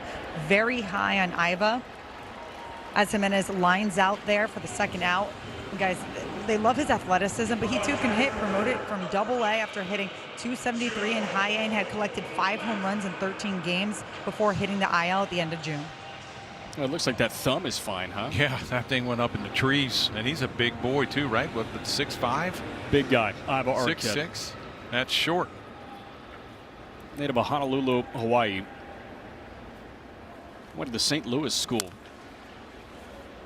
Produced a couple of big leaguers, a couple of NFL quarterbacks as well. Notable big leaguers, former Marlin Jordan Yamamoto, Benny Agbayani, the former Met as well. But Arquette. See too many Hawaiians. What is he? 6'5", 6'6"? 6'5", 220. And he can handle shortstop at a high level. And as Kelly mentioned, the power surge has been real. He's got 10 homers in 42 games. It was a season that got off to a start that was entirely eliminated. He had core muscle surgery as soon as he reported for spring training. But Arquette has been great. Now the second pick of the Marlins in last year's draft, Cam Canarella. You guys talking about him all the time on the telecast. I mean, what a job it's been. Again, Frankie Polari. I want to get the title off the top of my head. The VP, Director of Amateur Forecasting and Player Initiative, something like that. Line shot to right, short hopping Valdez, and Mack has a 2-out single.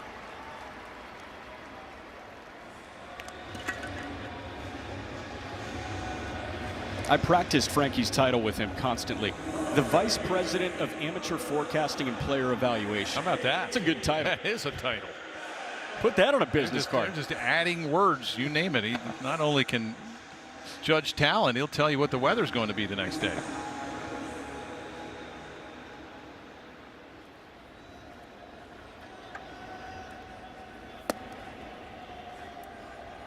Lake Bacher misses low with a slider to Xavier Edwards, who had a sacrifice fly his last time. I missed evaluation. Thank you, Gali Sharoni, does great work with Marlins Communications. Frankie Polari is the Vice President of Amateur Forecasting and Player Evaluation Initiatives. Again, missed a word. Put that on a business card. Do the old, what, Patrick Bateman, is that bone, ivory, raised lettering? Oh, yeah. What I'm talking about?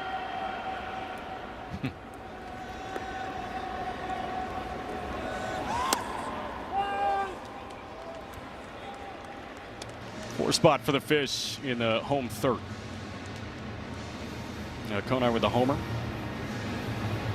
And Fish up 6-2. Hey, be sure to stay tuned to the 7th inning for the stretch presented by Celsius Energy Drinks. Little tapper to first. Horwitz gets the glove on Edwards to end of the inning.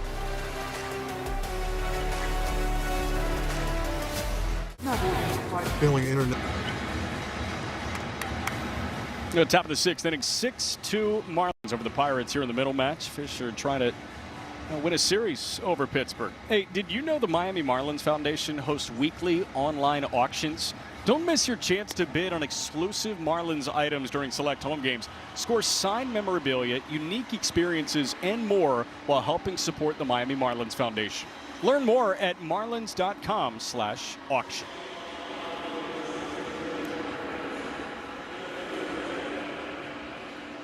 The hot dog hats. Mustard only on the hot dogs. I was born and raised in Chicago, Illinois, and I think that you are preaching to the choir. The Chicago dogs. Now, what do you think They of have everything on them, though? Yeah, they had celery salt. Like the red squiggle here is an absolute no-no for me. No ketchup. Mustard only. Maybe some onions. I'm a relish guy, but can I give you a take? Relish too. A good dog, I don't need anything on it. I've eaten them plain before. Yeah, not bad. That's good headwear. Where do you get that? But I think that's just laziness. You're just not going to squirt the mustard on. You're like, I don't feel like going to the refrigerator or wherever to get the mustard. Just eat them plain. I didn't think I would be called lazy tonight. Yeah, lazy dogs. Yeah. Is that actually a term? Probably. Or did you make it up?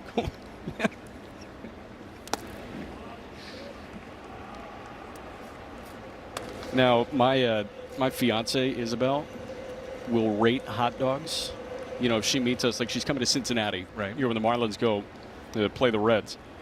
Whenever she goes to a ballpark, she reviews them and sends me like a very detailed review. And she said the Lone Depot dog is excellent. Really? You know what she loves is she called it the Dean dog, the Roger Dean Chevrolet Stadium hot dog. Mm-hmm. She said is outstanding.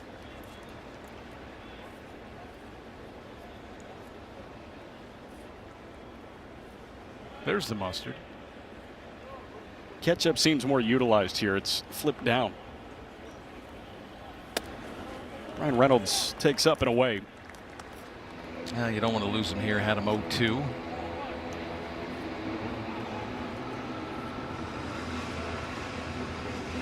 There's that four-seam fastball away. Just got away from him.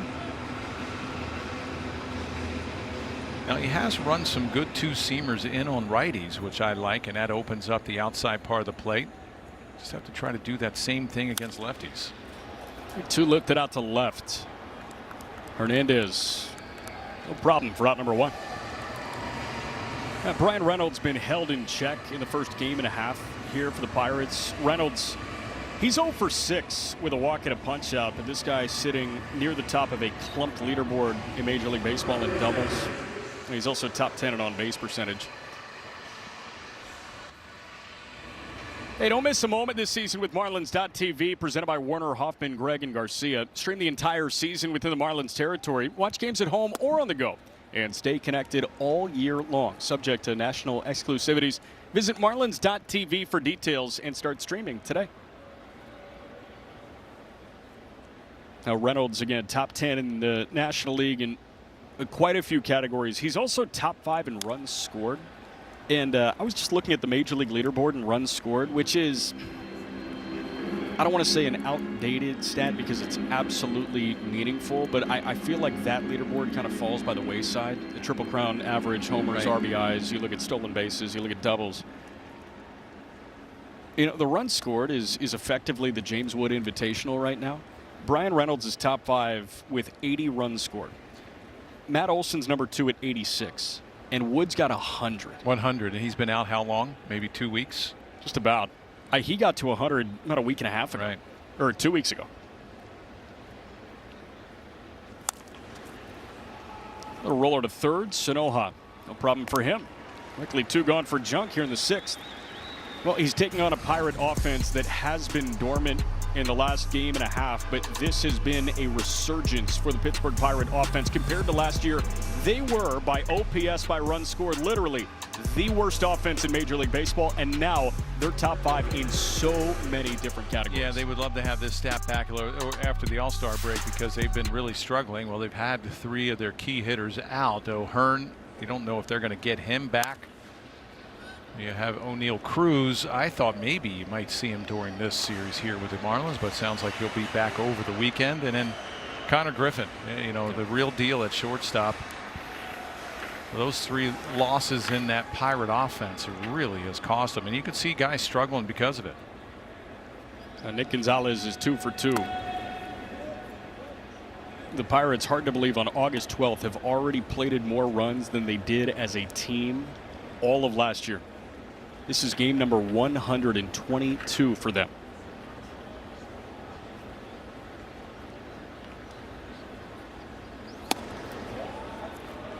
Pirate general manager Ben Cherington went about this offseason as kind of the 180 image of how the Mets went about their offseason. David Stearns, he prioritized defense, right? And they moved some bell cows offensively like Alonso and Nimmo. Roller left side is second. Edwards, no problem. It's a 1-2-3-6 for Jansen Junk, who's got himself a quality start.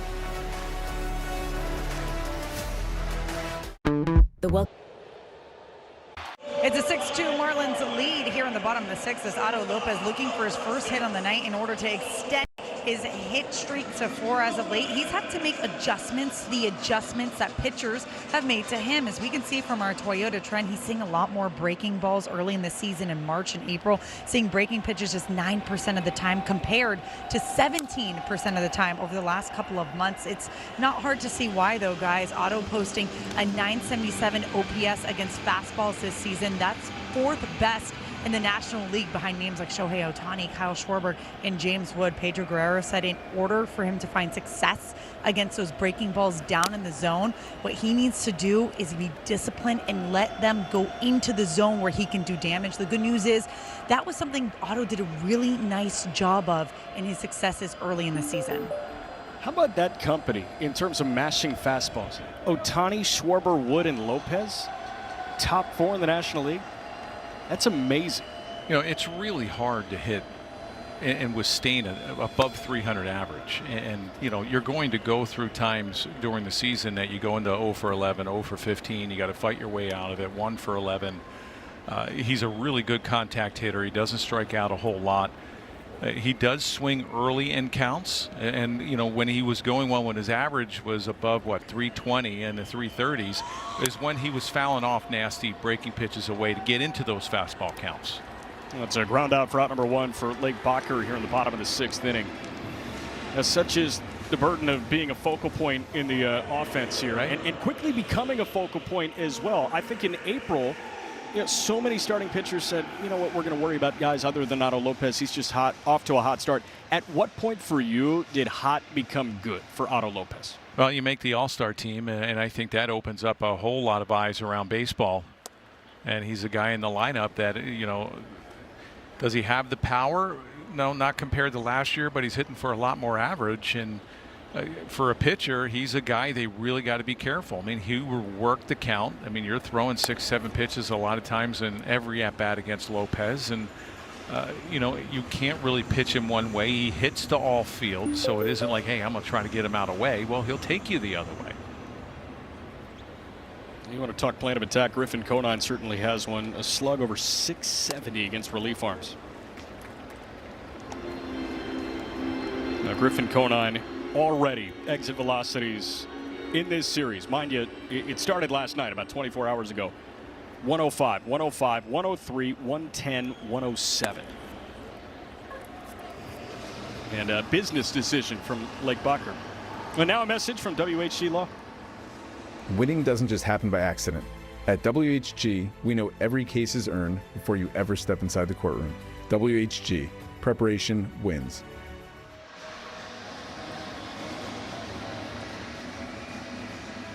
Lake Bacher seeing Heriberto Hernandez, who's 0 for 2 with a walk drawn today. And Heriberto crushes a ball to left center. Reynolds just gives it a courtesy turn onto the bud bar.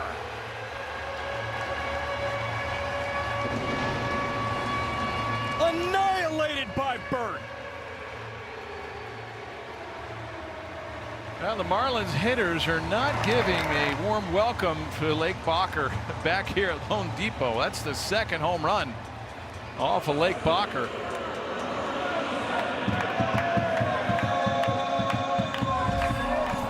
Watch this. A get me over slider, a cement mixer, and he crushes it. Watch where this thing lands. Almost up where the Budweiser bar is. Flirting with the flags right above the Amarant Bank sign. Well, it's another Marlins home run for healthcare presented by Leon Medical Centers. Each Marlins homer this season means a donation to the League Against Cancer, delivering free care in South Florida.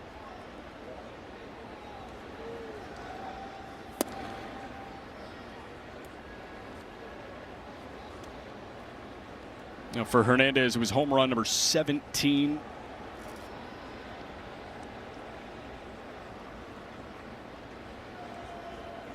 He was in a tie with Kyle Stowers atop the Marlin leaderboard at 16. So now Burton's sole possession of the home run lead. And watch out, Griffin Conine right on their heels with 13 tonight. He's making up for lost time. Yes, he is. The ball traveled. It was 415 feet off the bat of Hernandez. He's got that pop. And I think we saw that last year when he came up. It was like, whoa. Yeah, it's just gotten more consistent. He's getting more consistent playing time. He's out there in left field most every night. And last year there was an element of, you know, who is this guy? He signed a minor league free agent deal. And this year, coming into the season, we were looking at Heriberto Hernandez as this surefire thing that was going to be in the lineup against left-handed starters. It got to a point where he went to AAA Jacksonville for a week and a half, 2 weeks, and has come back and has turned himself not just into a short platoon guy, but literally an everyday bat for the Marlins. Two men gone. Now it's Augustine Ramirez.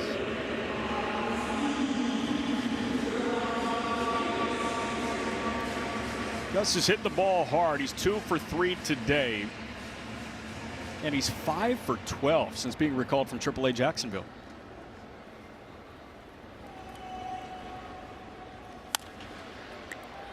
Just underneath that.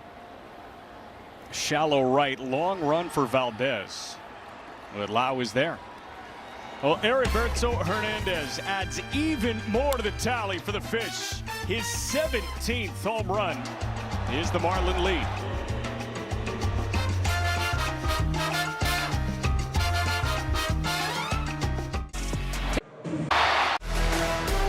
Marlins baseball is presented by Doral Kia, home of the price zone, and by the Wells Fargo Active Cash Credit Card. Earn unlimited 2% cash rewards on purchases. Terms do apply.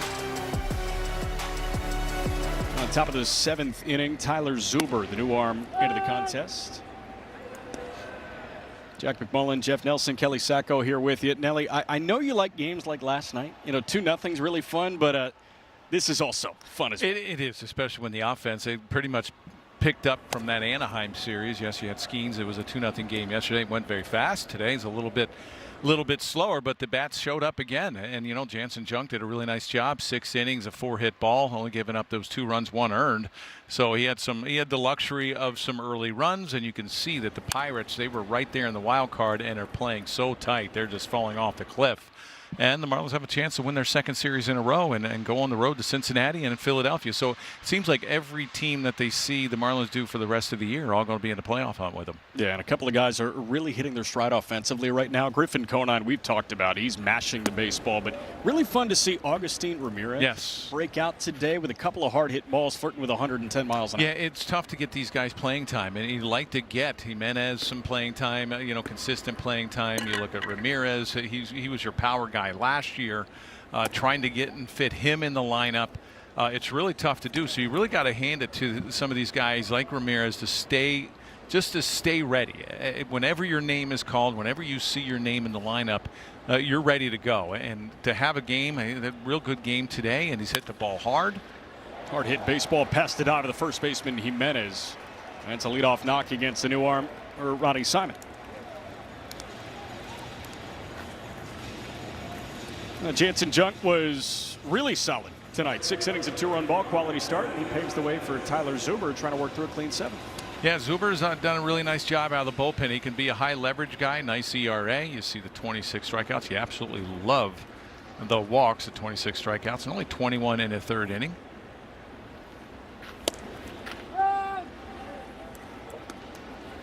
Smerlin Valdez is singled and into a sacrifice fly. He had a homer in the 1st in a while, pulled away by Jacob Marcy. If not a homer, then a top of the wall scraping double.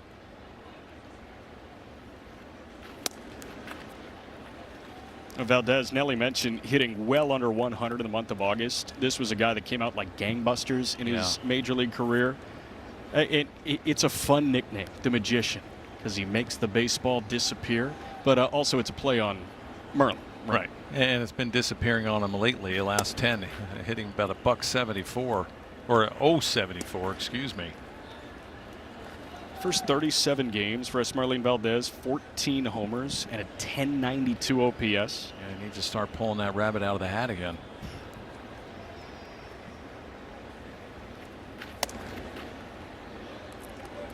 Coming into this series, his last 13, 3 for 38 without a homer. Yeah. Again, pressing, and guys can tell you that they don't look up at the scoreboard or don't look at the standings, and when the Pirates were right there and all of a sudden they come off the break and all of a sudden they've fallen off. Roller to Otto, to X for 1 on to first, in time for 2. Taylor made to eliminate the leadoff knock. It's a Doral Kia double play. Otto, X, Jimenez. Well, when you press, this thing this is what happens. A good 6-4-3 double play, pitcher's best friend after a leadoff base hit. A little ground ball, and Lopez and Edwards are one of the best up the middle at turning double plays. Jacob Gonzalez takes strike one. You think about up the middle tandems in Major League Baseball. I think for the last couple of years, the first tandem that came to mind was Swanson and Horner in Chicago. But Otto and X have to be up there really any way you slice this thing. And not just defensively, but also offensive production. It's hard to find two legit premium bats at short and second. And a lot of teams punt one of them. I agree. Otto Lopez DFA'd twice. Xavier Edwards acquired as a minor leaguer in a not too flashy deal. These guys have carved out star roles in Major League Baseball over the course of the last 2 years or so. Yeah, you could have argued that maybe Edwards could have been an all-star as well this year. He's having a terrific season. As weird as it sounds, second base in the National League might have been the toughest nut to crack in the all-star game. I mean, you had guys like Albies who got the fan vote. But, I mean, even Brandon Lau in Pittsburgh, Horner in Chicago, Weatherholt in St. Louis, but they could have absolutely both gone to Philly, and you have to think that they're both going to make a push for Wrigley Field in the Midsummer Classic next year.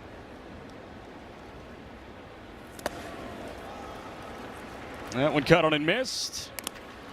Mack finishes off the punch out. It's a quick frame for Zuber. And now we head to the stretch, presented by Celsius Energy Drinks.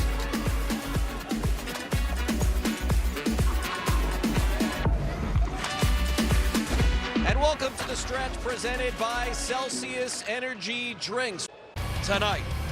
And we'll be back to Marlins baseball after a quick word from our friends at Celsius.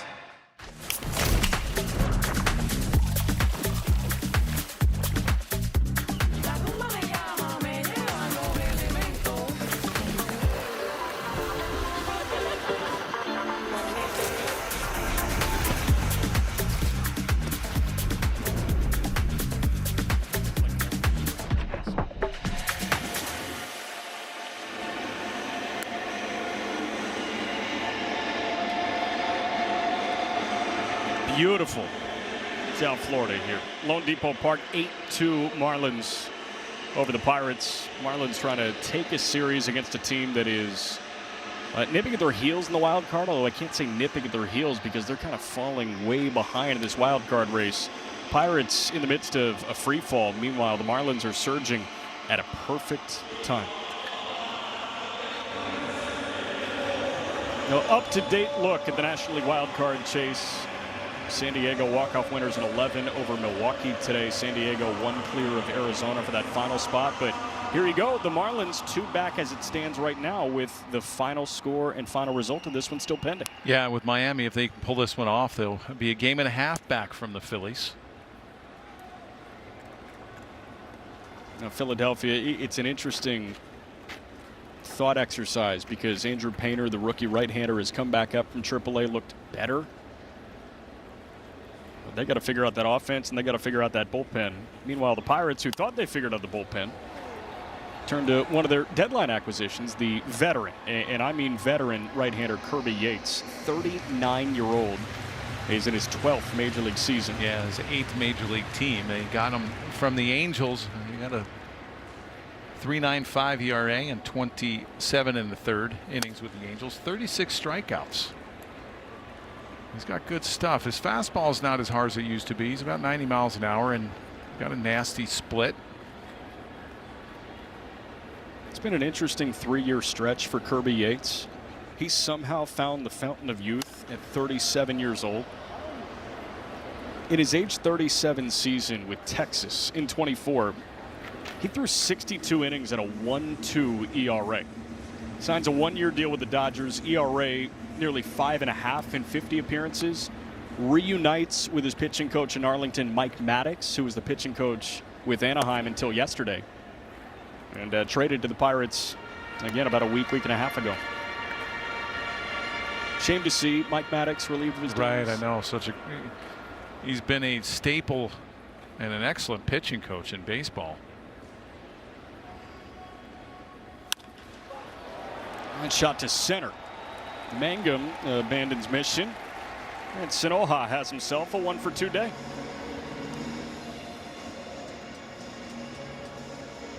Another deep pitch at bat. That was a 6-pitch at bat to Sanoha. It's a 4-seam fastball.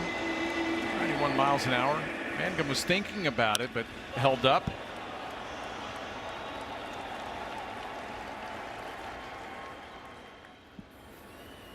Javier Sanoha didn't have to go outside the zone to collect that one. That was a center cut, and now it's Leo Jimenez against Kirby Yates.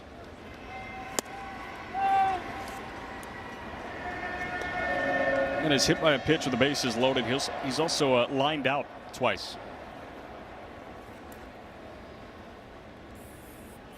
Now, Craig Mish was mentioning during the 7th inning stretch, Griffin Conine, the tear that he's been on, homer number 13 tonight. He's got 10 homers in his last 28 ball games. Power bats more than the bat-to-ball oriented guys, and the Marlins have this healthy mix of guys that put bat on ball constantly and guys that can hit the ball to the ballpark. It seems like power guys more than any other archetype player or pitcher in baseball. Jimenez hits one out to right, backing up Valdez a little bit, but he's underneath to make the grab. It seems like power bats go through the hottest hots and the coldest colds. How do you go about kind of mitigating those cold stretches here? Because the Marlins are constantly on the hunt for that. It feels like an impossible task, but they've been pretty darn good at doing that this year. Yeah, it seems like home runs come in bunches with power guys. And, even with Griffin Conine, even his outs are hit hard. You can see that, it's just a matter of time before he smokes one in the gap or over the fence. You look at last night's ball game. He hits one to the wall, hits one that gets robbed, and then hits a homer today. So even his outs they're not productive, but for him, you're hitting the ball hard, seeing the ball well. He's swinging the bat really well, and that's all you want to try to do. You want to try to eliminate some of those deep slumps. For a power guy, you seem to go into slumps a little bit longer than contact guys. Yeah. And it seems like the magic elixir for those guys is walking. At the end of the day, if you're hitting a $150 over a 20-game sample, if you're still walking, right? The OBP looks good. The OPS is still going to look good. And those power guys judge themselves on OPS and OPS plus heck of a lot more than they do the batting average. Yeah, when you have a power guy that all of a sudden goes a few games or a week without hitting a homer, as long as they're getting their walks, that means they're still seeing the ball well. Yeah. When you start fishing out of the zone and those Ks start racking up, and then you're not seeing the ball well, you're really panicking. But with Griffin Conine, he'll take his walk, not afraid. He doesn't get too anxious at the plate. And Max walked a couple of times tonight. And he punches out against Yates there. That is a patented splitter for Kirby Yates as he approaches 40 years old. He's had that one for a better part of 2 decades. Yeah, not an overpowering fastball, so he has to move it in and out. And there's that nasty split, even though Davis set up on the outside corner. And there you see how he turns the ball over. He's got that first finger on a seam, and you'll see that action almost like a screwball. Now it goes down and away from a left-handed hitter.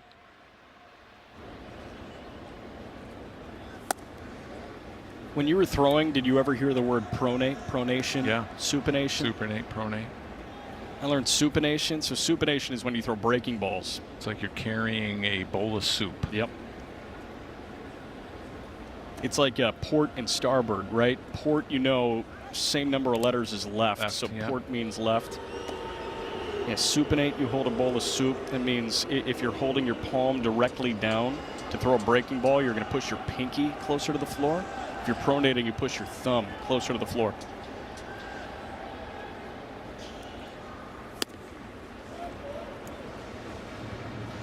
That split, you have to respect the split in some ways, and that way you're sneaking 90 miles an hour by you. I was going to say, now, it does carry very well. Now, Kirby Yates comes from a low release, but it still rides well off his fingertips. But at 90, to your point, and Clayton McCullough always talks about covering certain aspects of the zone. You got to cover low on that splitter, and then you can get beat up. You got to cover up on the heater, you can get beat below.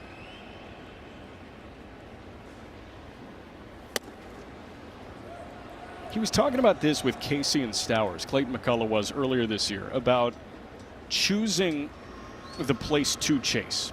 Like, you can't chase up and down. You got to pick one of them. If you're going to expand, you got to expand up. You got to expand down. And that was like a light bulb that went off, for me at least internally, because it makes all the sense in the world. You just set your sights. Well, you look at those two swings with Casey and Stowers, and they have a little loop in their swing, a little uppercut. Sure. So where you don't want them to chase is anything up, because they already have that swing down, and if they get something down, you want them to be able to see the ball a lot better down there. They're deer in headlights when they see a fastball above their eyes. They're like, oh, this looks good, and they can't catch up to it. When they go, with power guys, I think sometimes in young guys, there's Casey there. I think they're so used to hitting home runs and putting up home run numbers that, when they do struggle, all of a sudden pitchers can really expand the zone. And when Casey and Stowers were struggling, you can expand the zone on them away. It was 90 up, and he blew it by a guy that can cover really everything, Xavier Edwards. Kirby Yates with a clean 7.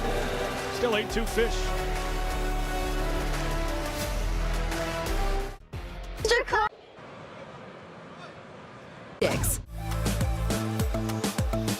This copyrighted telecast is presented by authority of the Miami Marlins. May not be reproduced or retransmitted in any form. The accounts and descriptions of this game may not be disseminated without the express written consent of the Miami Marlins. 8-2 Marlins over the Pirates in the middle match. And the new arm Calvin Fauché pours one in at 94 to kick off Henry Davis here in the road 8th. Fauché's last outing was on Sunday versus the Angels, making his team-leading 51st appearance. Luckily, nothing in 2. Just seems like he's settled into more of a strike-throwing rhythm as of late, and the innings are getting quicker and quicker for him. He's got so many loud tools in the toolbox. Of a change in battery made. Now, when you change out AA batteries, one goes kind of like round side in, and then the other one is flipped around. Now, I don't know which side Brian Navarretto is, but he's the new catcher. And he just caught a punch out, and Henry Davis might have just caught a splinter.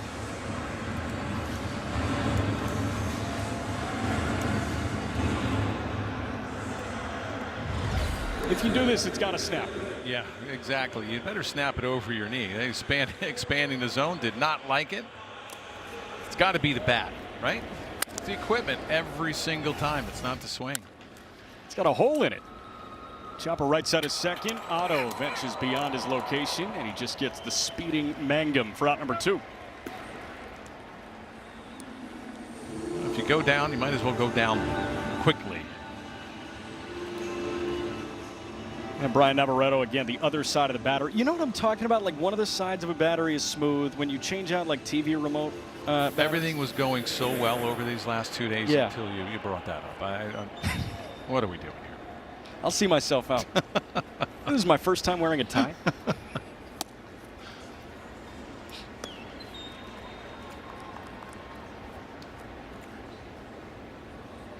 Oh, Brandon Lau, he's 1 for 3. First time ever to wear a tie? I said that to John Solser, our producer, yesterday. I was like, yeah, first time wearing a tie. I said that to John and AJ Ramos. And they said, really? I was like, of course not. I went to homecoming. It was a clip-on, but I went to homecoming. All right. Did you have to YouTube how to tie it? Or did somebody tie it for you and you just pulled it over your neck? You know, I think this is called a double Windsor. YouTube University, that hooked me up. Quick work for Calvin Fauché, 1-2-3-8.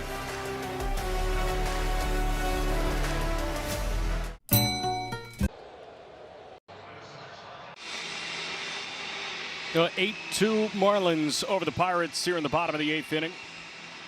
You got Game 3 tomorrow at 1:10 p.m. between the Marlins and Pirates, and then it's off to the Queen City to take on shortstop Ellie De La Cruz. Possible favorite for National Rookie of the Year, Sal Stewart and the Cincinnati Reds. And taking a peek at the AutoZone road ahead. Cincinnati, Philly is the next road slide before you come back for an off day in Miami. The Washington Nationals come in next weekend. Not an easy schedule, but the nice part of it is you're playing everybody that is around you in the wild card race. Start making them drop like flies. Yes. A fireballer into the game for Pittsburgh, Camilo Doval. It has been a topsy-turvy start to Doval's career. Just turned 29 years old a month ago, but it feels like he's lived a million different lives. He was an all-star in 23, led the National League with 39 saves in San Francisco, and then falls off in 24. In 25, he recaptures a little bit with San Francisco. Deadline acquisition by the Yankees, underwhelming in the Bronx. They got sent down out in San Francisco as well, just to try to put things together. And then he came back, but the Bronx did not treat him very well. He struggled in New York, both in 2025 and this year. 66 appearances as a Yankee at a 4.6 ERA. Well, we've got a challenge. Again, ABS is powered by T-Mobile. And Henry Davis overturns it. He had a hard time keeping the ball in the ballpark as a Yankee. 8 homers. 6 of them this year. And he throws hard. He's got a 98-mile-an-hour cutter, about 98, 99. He'll reach triple digits. He has that slider there. It's one of the longer arm swings that exists in Major League Baseball. And is it fair to say, with that many, I guess, moving parts and how far he reaches back, mechanically he can get out of whack pretty easily? Well, he starts closed off, and he's a slinger, you know, and like that pitch right there, he really flies open. So that front leg, that stride leg, starts towards third base when he comes to a set. So he closed off. So he's very deceptive. He can be very deceptive because he hides the ball well just by the way he sets up. But when he releases, he is long, and that front shoulder will fly open. And he has a hard time commanding the baseball. I mean, you watch, he'll lift that leg, and that throwing arm is little turn. Very deceptive to a hitter. If he ever can get back to commanding his pitches, he's nasty. Gonzalez backed up a little bit. Cross time in time. This is the effectively hitter point of view. Yeah, you watch. I mean, he hides the ball really well. When you got somebody throwing 98 miles an hour to 100 miles an hour, and it's got a little cut on it, you command it. It's like, no thank you. No wonder he led the league in saves and then just had a really hard time commanding his pitches. And then pitching in New York, it's not an easy place to play.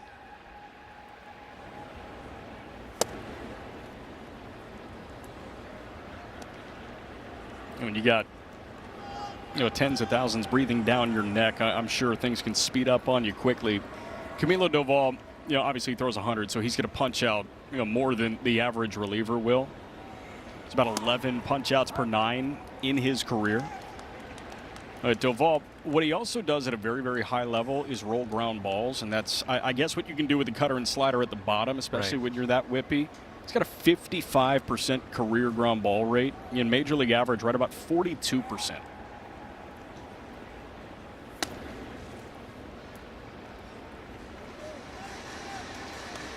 Good test for Conine, who has yet to be retired tonight.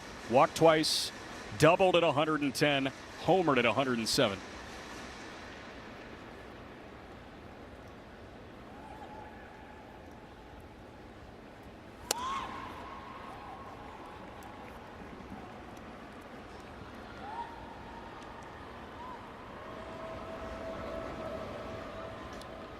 I'll get it started early. 3-1 count. Get something good to hit.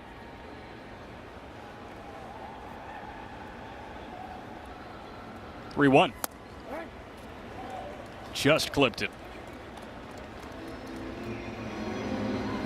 It doesn't get much better than that. 99 right on the inside edge. Right, and that was a good pitch to hit, but it's just telling you that maybe he didn't see the ball well. The way his windup is and how he hides the ball. That one just missed. 5-6 inches off of where the last one was, and Griffin Conine has himself a one-out walk. They celebrate 3-time Gold Glove winner and World Series champion Luis Castillo. Join us on Saturday, August 22nd at 4:10 p.m. for the next Legends Pin Series. Special package includes a Legends level seat and a limited edition Luis Castillo collector's pin. Get tickets today at marlins.com/pin series. He was a pain in the butt. You know, him and Gonzalez at the top of the lineup, it was ridiculous. You know, and Juan Pierre. You know, you had Castillo and Juan Pierre at the top of the lineup. You knew that either both were going to bunt, or at least one was going to try to bunt for a base hit. On top of playing such a high level defensive second base, could you make the argument he was the best second base defender in that generation? Yeah, he could. He was a great, he was a really good defender, and he could fly.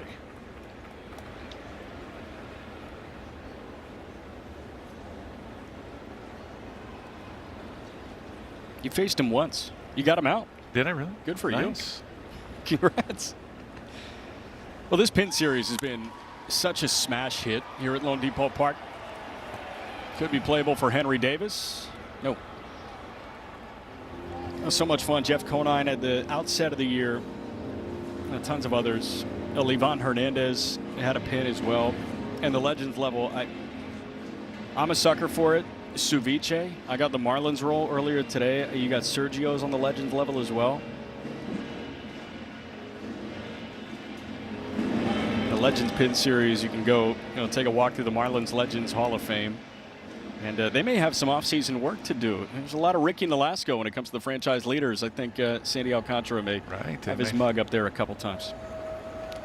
Have to readjust. Remodel.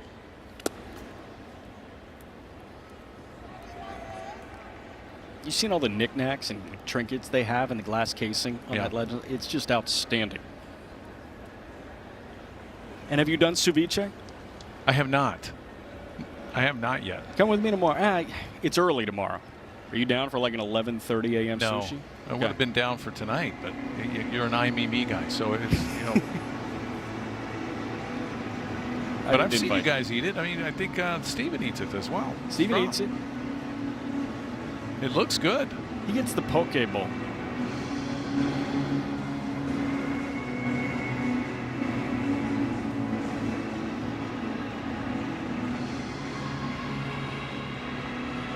If result holds, the Marlins will look to hunt a sweep and effectively try to bury the Pittsburgh Pirates. With Tyler Phillips on the hill tomorrow.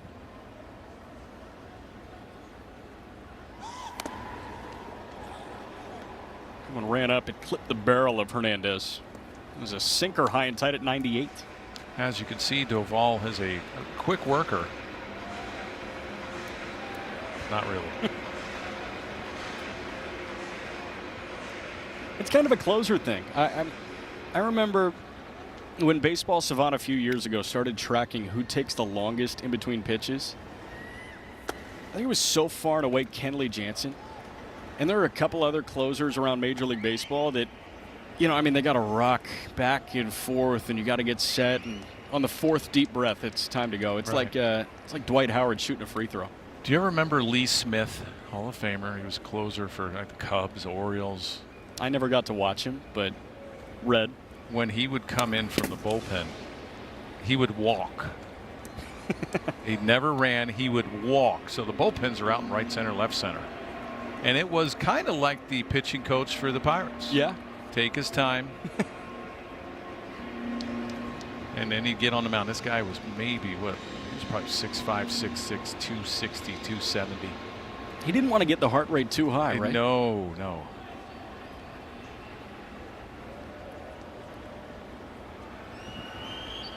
3-2 again. Burke going to shake that off.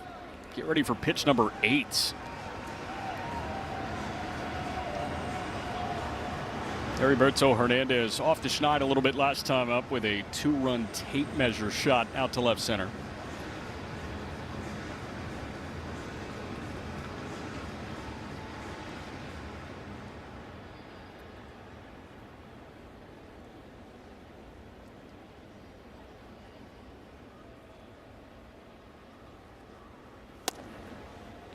That's ball 4. Back-to-back walks.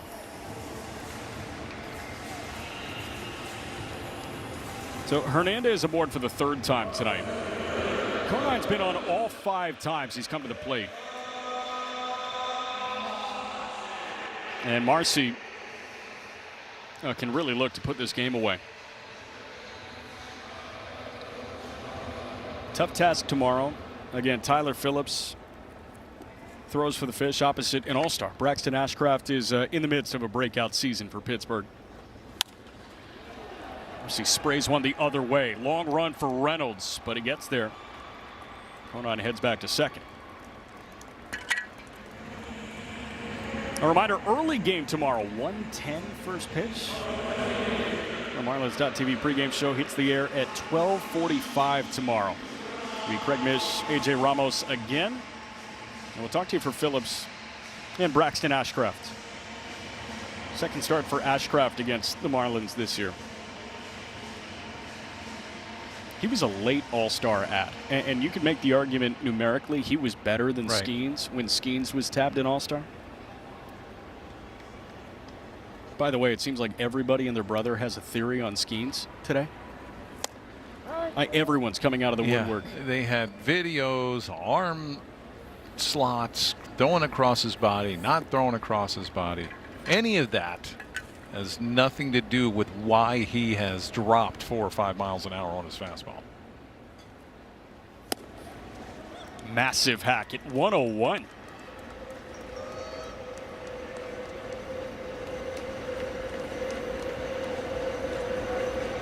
Camilo Doval and Augustine Ramirez, WBC teammates for the Dominican Republic. Doval was thrown out of that pen.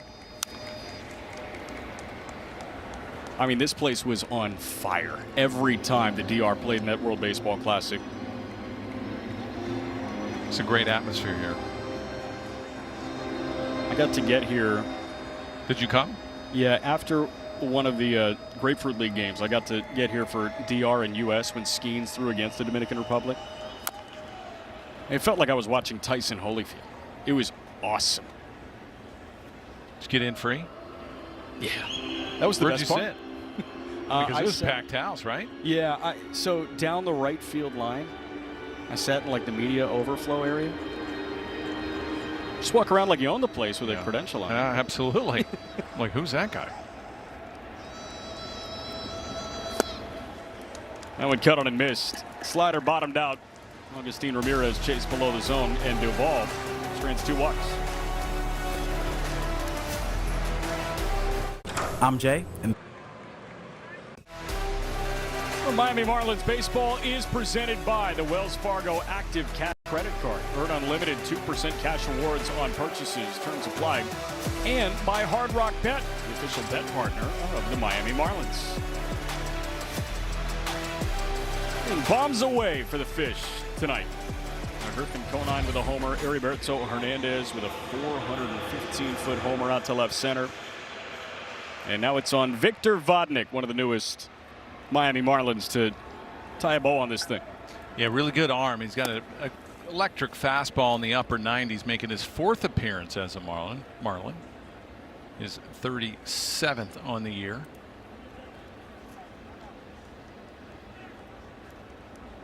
Another high velocity guy coming out of that Marlin bullpen.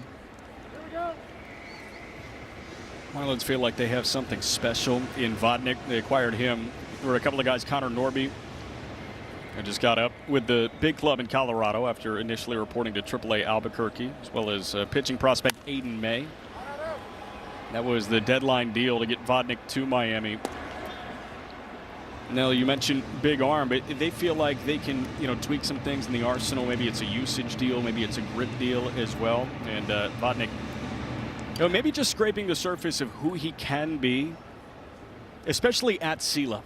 Yeah, the breaking ball is going to break a lot better than it did in Colorado, so that's something that he's going to have to get used to. Yes, he plays on the road, but the majority of the games he's playing at home or pitching at home.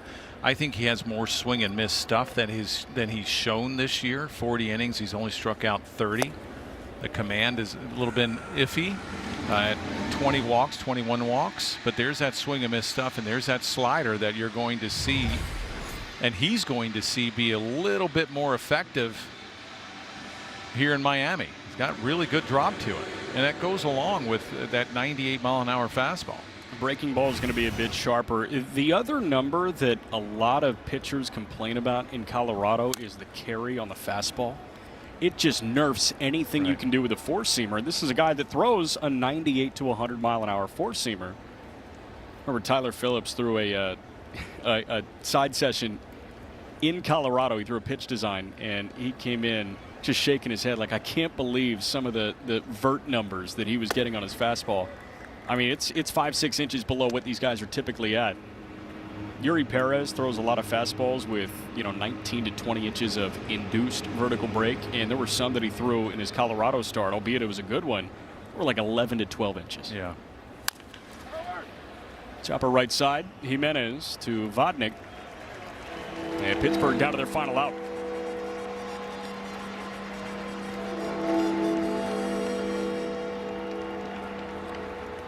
Well, Nelly, you mentioned it. Series wins against teams like this that are in the National League wildcard picture with you, it feels like they go even longer than a long way. Yeah, you have a really good weekend series against the Angels, a team that you had to beat at least 2 out of 3, if not sweep. Worst team in baseball, worst record in baseball.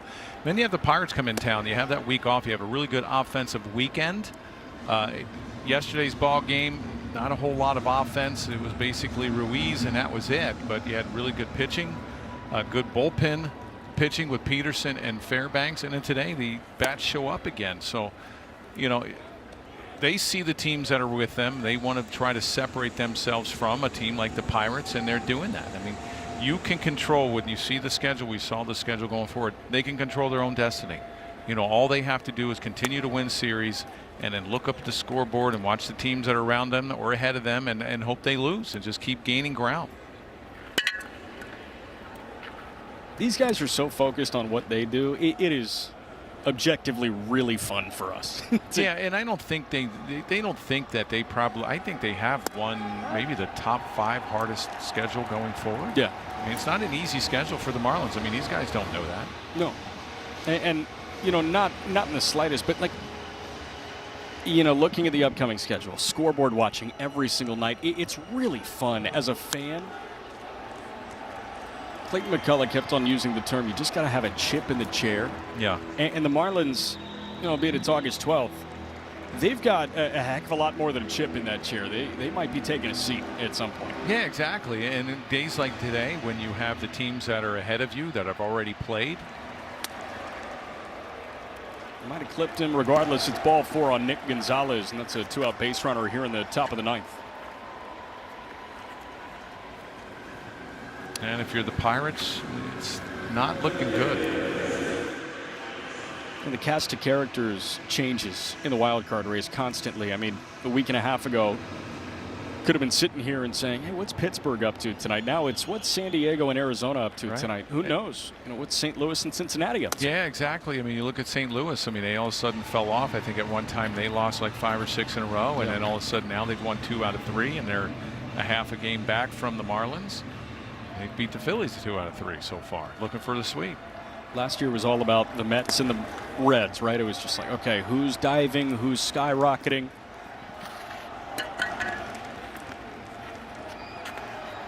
A lot of baseball to be played, but the Marlins are well in the thick of things. Trying to push to 3 over 500. Ronnie Simon with a bouncer down the first base line, a foul ball.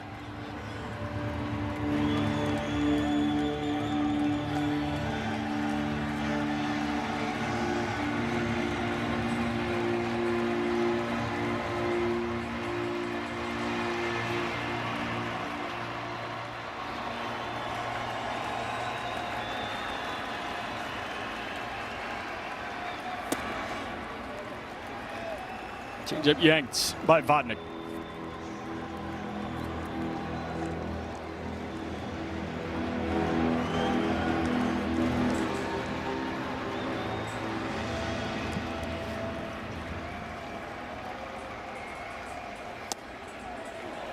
Just off the plate. Now Barreto going to challenge.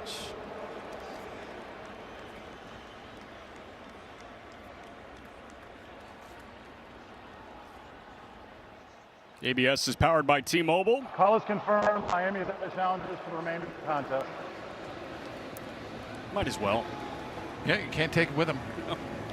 Trying to help him out.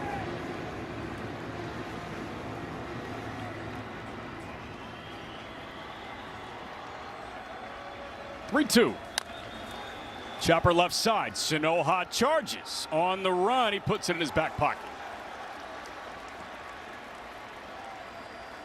Just a little squibber from Ronnie Simon, who's got a multi-hit night.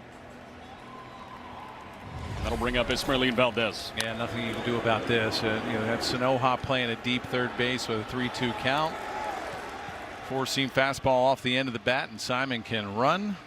That was a wise decision to not throw it.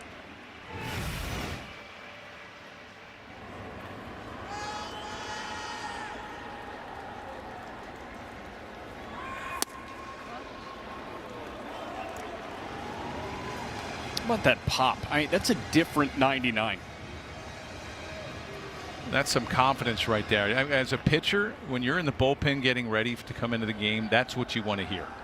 You want to hear the crack of the catcher mitt. Chopper to third. Easier for Sanoha, and that is a series win.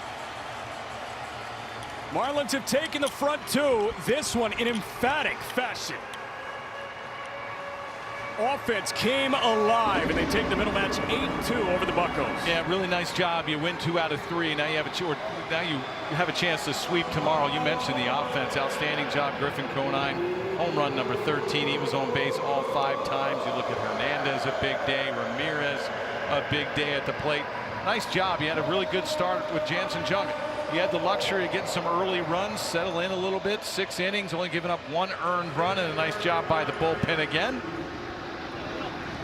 Good game all around. Second series win in a row for the Marlins. They love Lone Depot Park, man. This place has been so kind to the Marlins this year. The Fish improved to 14 over 500 at home at 38-24. And the Marlins cut a half game into that final wild card deficit. They're 1.5 back of Philly, who is tied with Arizona for that final nationally wild card spot. Cubs 7 clear in the top spot, and San Diego a game clear of Arizona and Philly. Again, it was the offense today. They drew 8 walks. They had over 10 balls hit hard, 95 plus off the bat. Just an outstanding and well-rounded effort for the Marlins. And it's so much fun when both sides tango with each other. Yesterday, Esteury Ruiz, he was the guy. He was the offense for the Marlins, and Yuri Perez was the story. Here, there's a headliner, there's a subheading as well. And to your point now, Jansen Junk cannot be lost in this. A quality start. His opportunities to go 6 have been few and far between as of late, but really cool to see him get through 6 innings. Yeah, and the lead allowed him to go into that 6th inning, and he had some support offensively. He had that cushion that saved the bullpen that extra 3 outs, so an outstanding job. You mentioned offensively, they had that big 3rd inning when they scored 4 runs where it seemed like nothing could go right for the pitcher. Sis came in with bases loaded. He wound up walking a run in and hitting a batter in. So offensively, an outstanding job. And you get a series win, chance to sweep tomorrow. Griffin Conine was one of the stars of the show tonight. He's standing by with Kelly Sacco. Thanks so much, Jack. Griff, we have been talking to you a lot lately, and this is why. You've got 10 home runs in the last 28 games. You collected number 13 today. How would you describe the zone you've been in? Yeah, I'm just swinging at good pitches, to put it simply. And the swing is in a good spot for sure. But I think that's been the biggest thing is just controlling the zone, swinging at pitches I want to swing at, and it's been working out. Yeah, you've reached base 5 times today for the 2nd time in your career. 3 walks, a couple extra base hits. How do you balance the patience with being aggressive in the pitches that you're hunting? Yeah, I think it's definitely being selective in a specific zone, looking for specific pitches, knowing they have to start in a certain spot. It's a lot easier to lay off tough pitches down when they're not starting in that spot you need them to start. So I think that's been a big part of it. A couple of those walks coming off the home run. Did you feel like they're giving you the Barry Bonds treatment? No, I don't think so. I think they're just trying to make their best pitch, which they always do, and I think they're okay with it not being in the zone if that's what it's going to be. Griff, before we let you go, sweeps are hard, but your team has 8 of them. What do you guys need to do to collect number 9 tomorrow? Yeah, just keep putting up crooked numbers. Pitchers can't understate how good of a job they've been doing as well. So I think we're doing it on both sides of the ball. So just keep it doing. Griff, we appreciate the time. Thanks so much. Appreciate it. Back up to you, Jack. Thank you very much, Kelly, and thank you to Griffin Conine as well. Griffin Conine with a heck of a night tonight. He walked 3 times with a double and a solo homer to straightaway center field. 8-2, the Marlins get the win over the Pittsburgh Pirates. They take the middle match, they take the front 2. Can the sweeping fish make it another? We'll find out at 1:10 tomorrow with a 12:45 pregame show. For Kelly Sacco, Jeff Nelson.